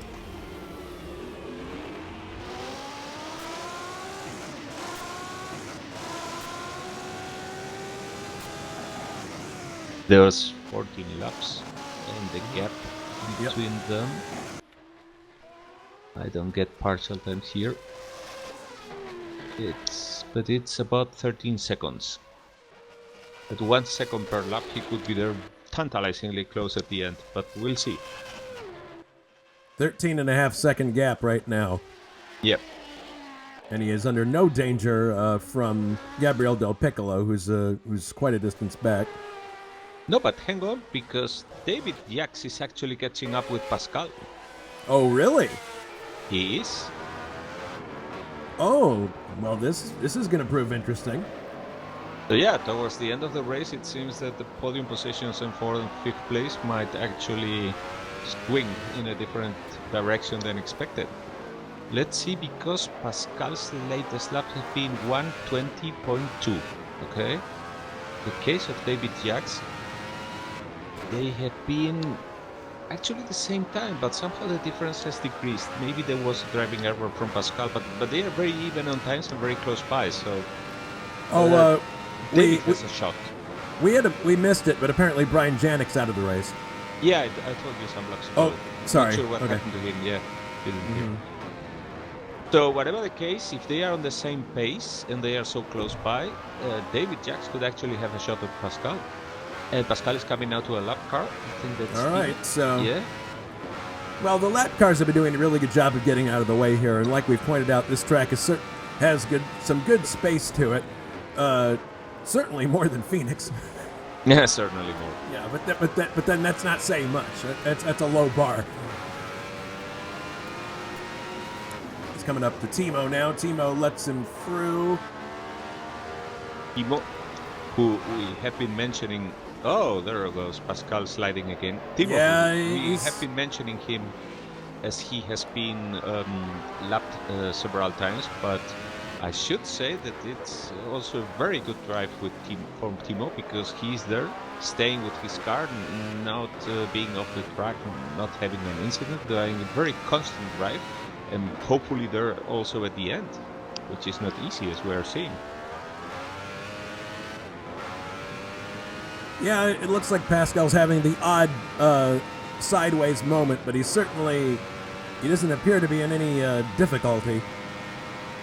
So we'll see if he can keep it together for another few laps here. And Anders Nilsson is now behind Bruno Chacon. I don't know if Bruno overtook him on track or was a matter of the pit stop, but it's Groundhog Day again for Anders. Yes, he's back having to chase Bruno again. Oh well. Still, great drive from Anders. Just to wrestle this car into the top 10 is a feat. It is. Coxon in the pits now again? Again? What? Oh, without the front. He lost his wing. Where did this happen? Well, that will cost him for sure. Let's see, because with damage repair, it actually happened that even Richard Wilkes is able to get by him.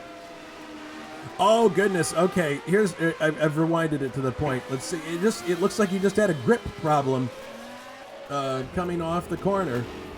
Wilkes is now 26, 24 seconds behind, and I think Wilkes is going to overtake him. Oh God, I'm sure there are expletives being...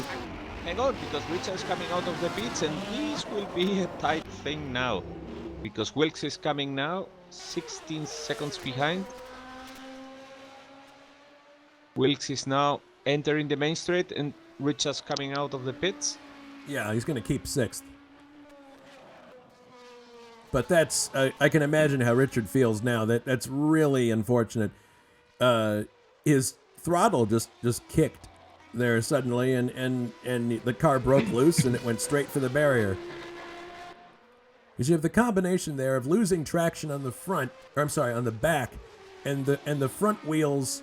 The car, as soon as you get traction back, the car goes directly in the direction the wheels are pointed. And well, that must have been a good relief for Juha Boss. While David Jacks is doing his best to put pressure on Pascal Mikula, who is driving sideways on the twisty section now. And Coxon's loss is Del Piccolo's gain. He's up to 5th. And yes, Juha is definitely. It's going to be interesting to see if he can close in on Jakes before the race is over. But Jakes is definitely still with Mikula. He's just waiting station there, waiting for him to make a mistake. Yeah, there is this section where Mikula obviously is able to get away thanks to the Honda power, but then Jakes gets really close in the twisty one, and Pascal is struggling there in the twisty one. Obviously, 10 laps to go. The tire wear. 10 laps to go now in the Brazilian Grand Prix. This has been an exciting race. I hope everybody on YouTube has been enjoying it. I've certainly been enjoying this. Lots of action. Very few dull moments.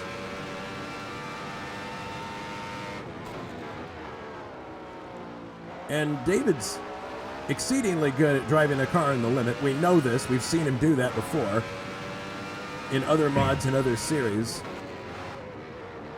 But we'll see what happens here if he's able to pressure Pascal into making some kind of a mistake. Pascal locking up again. Yeah, David definitely seems to have the measure on Pascal in this portion of the track.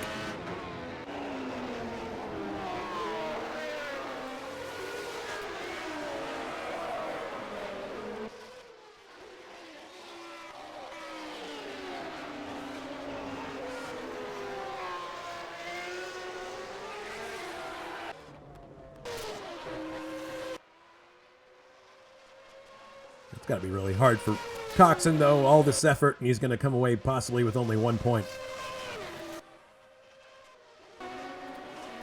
Well, if he at least gets a point, that keeps him in the fight. So because remember that considering the Phoenix results, the points are going to go here to very different people. So this is going to pack up the championship a lot. This is interesting because Coxon has just been lapped by Pascal. There goes David There by. seems to be damage in his car. It's certainly not working well. Oh my goodness, David And throwing because Wilkes is only 2 seconds behind. Yeah, Wilkes could be the benefactor here. He had his race has not been the greatest, Yeah, but he's coming close. He's coming very quickly from behind, and Richard Sale's car is really ill handling. So I think that he will very soon fall to Richard Wilkes. Yeah, that car is not handling well in the case of Richard Coxon. well, we'll see what happens here. Yeah, I think it's just a matter of when Wilkes can get by. These cars are challenging enough to drive when they're straight. When they're bent, it's even worse. And Gabriele will get 2 consecutive 5th positions. Well, I saw them in Alberto, which is quite something. Yeah, well, I mean, we've had him in other series before at other leagues, and he's a good driver. And now Coxon's trying to defend his position, but this is not a position he's going to be able to maintain for very long, I don't think. We're getting a blue flag now on board with Wilkes, so there's a car that's lapping them in this instance. That's Juha boss, actually. It's Juha, so that's going to complicate the situation too.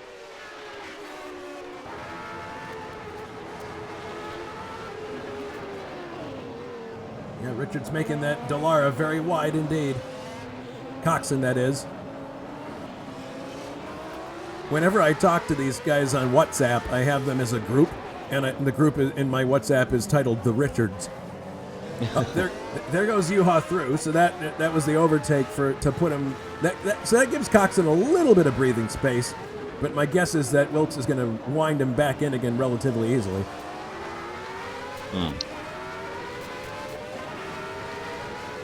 Yeah, seems that the car is working a bit better now. Maybe tires were what cooked, but Wilkes is going to fly by now. There he goes into 6th place.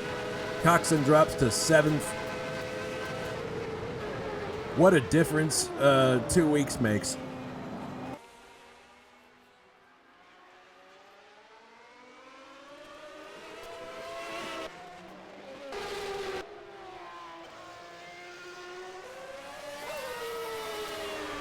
And guess who's right with Pascal now?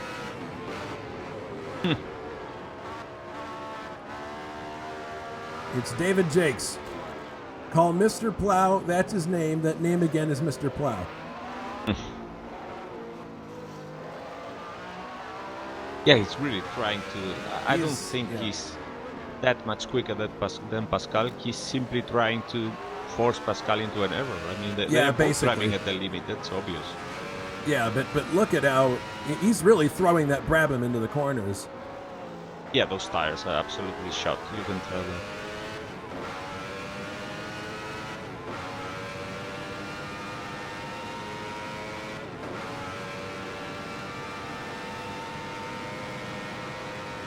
You can see there the advantage of the Honda.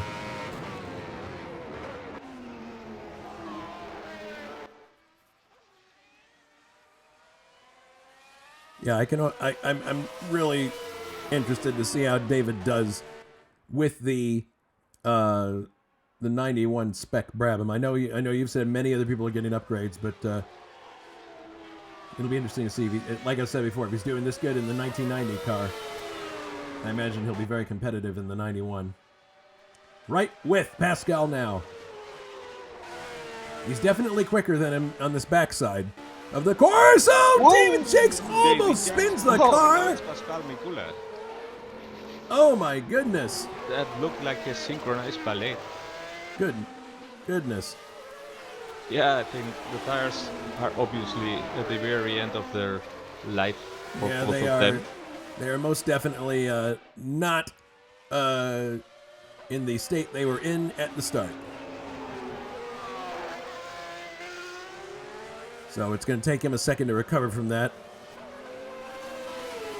We'll be starting lap 67. So that means we have 67, 68, 69, 70, and 71 to go. And we are well under the 2-hour time limit. So we will be completing the full scheduled distance.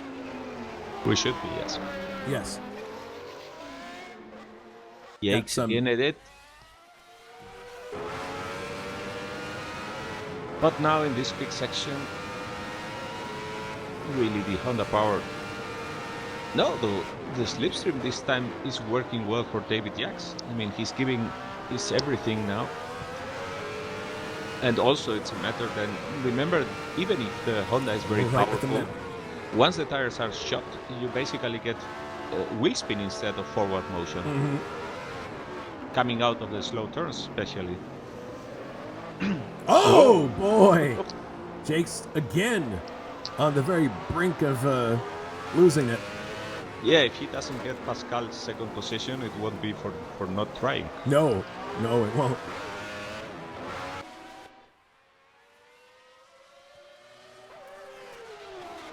Whatever the case, if they don't crash while dicing with each other, they will end in the podium, and I think that this was really well deserved for Pascal in any case. I think so, yeah.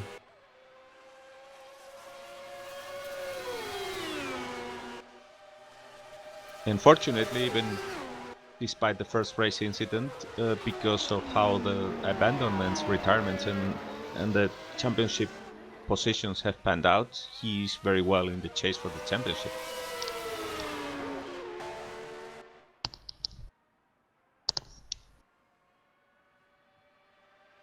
Right with him now, slipstreaming.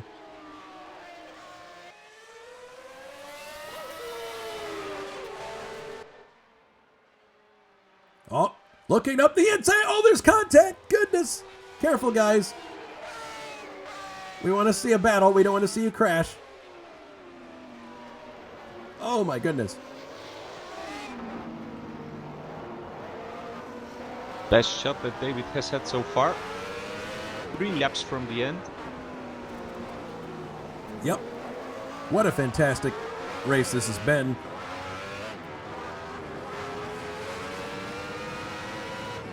Some of you may have noticed, too, our other broadcast team for USAC, led by Jonathan Asserclinth, has upgraded their the size of the image they stream in. So we're looking forward to having really good quality images on in both series, on our Sunday series.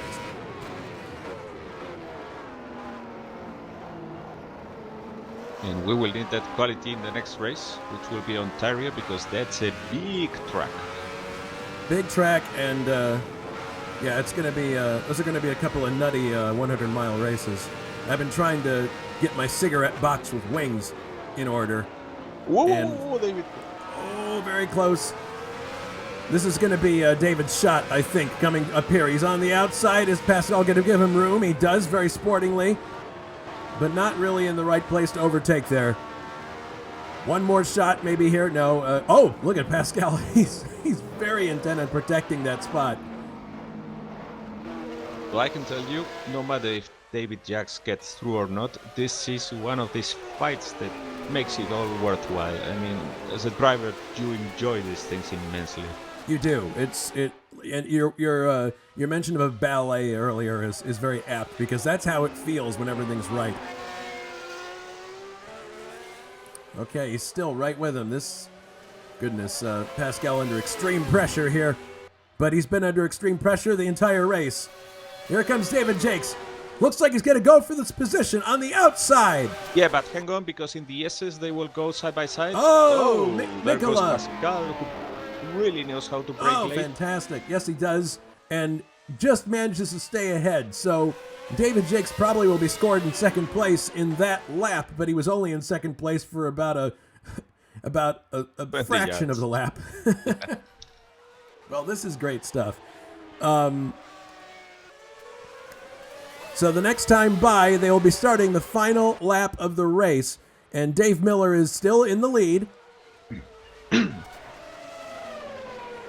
He's coming out of that the final turn now.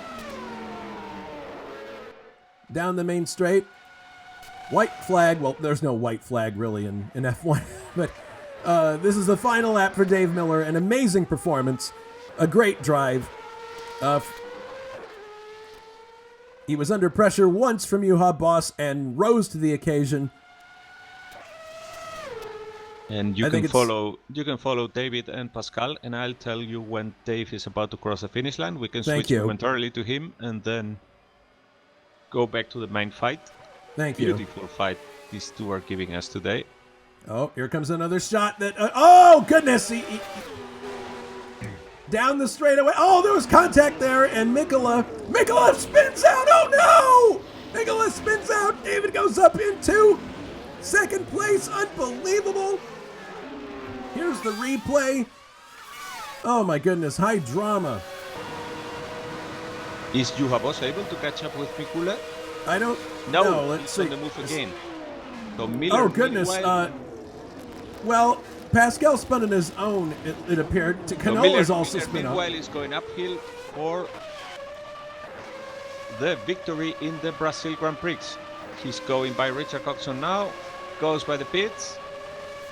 And here is a very happy Brit now. Now I can see David Miller going to let his mustache grow. David Miller wins the Brazilian Grand Prix.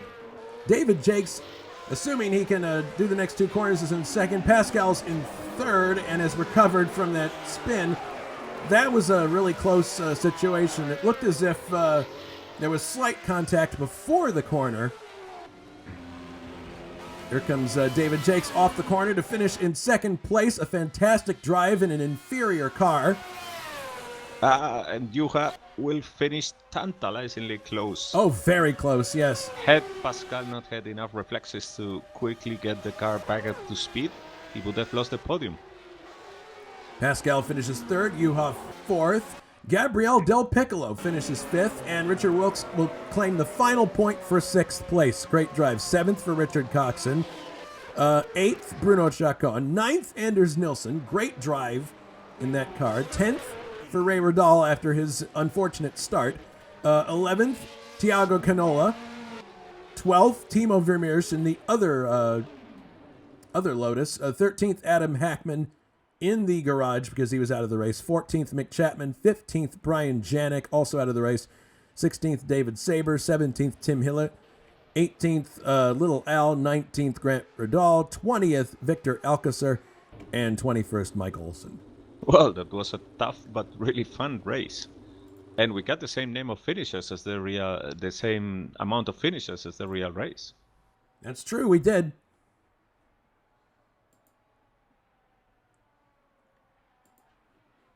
So we'll see if any of the drivers want to join us. If they are, nobody's in the green room as of yet. But really exciting race. The next round, I believe, is San Marino. It correct?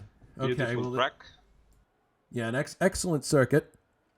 Also will be a great equalizer between cars with those chicanes and twisty sections. Some big straights, but also many sections that will reward the driving.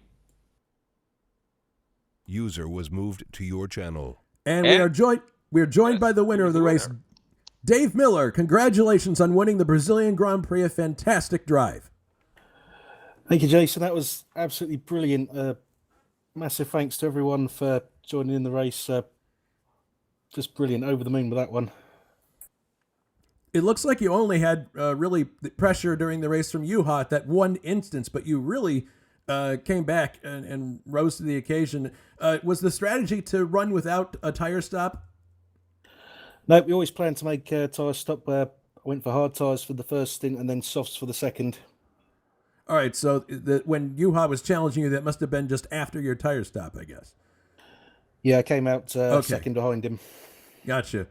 Well, you were able to get back in front, and that's a fantastic win for you and for the Williams team, especially after the disappointment of Phoenix. Did you have any questions, Alberto, for the winner of the race? Well, I was going to ask him if he sees his mustache grow already, but I think that everything is pretty clear now. You did a great job, Dave. You should have already been rewarded with a great result at Phoenix. It was bad luck. But I think that you must see yourself as a championship contender right now. Thanks, Alberto. I'm not sure about that. We'll have to see how the rest of the season goes, but well, the other thing, good start. The other thing to take into consideration. Did you really feel okay with the car all the time?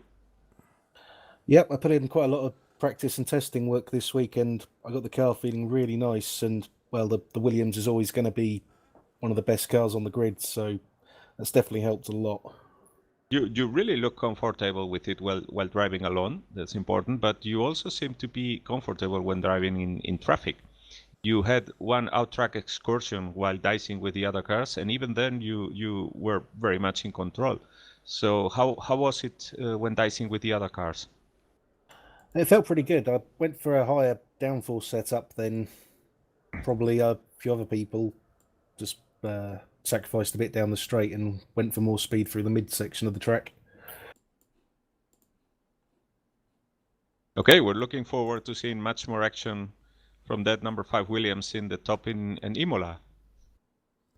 All right, so there's no more people in the green room at this point, so looks like we have a window of opportunity to close out the broadcast.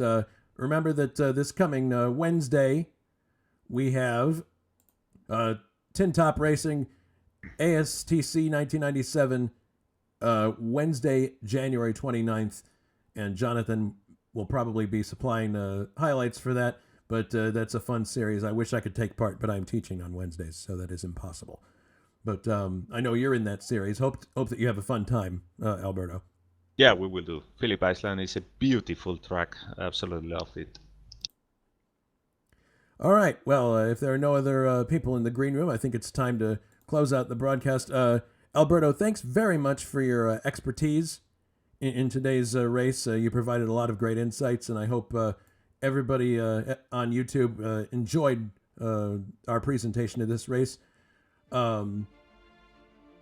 Anyways, those of you who want to take part who haven't so far, you can find us at our forum and also, of course, on YouTube and Facebook.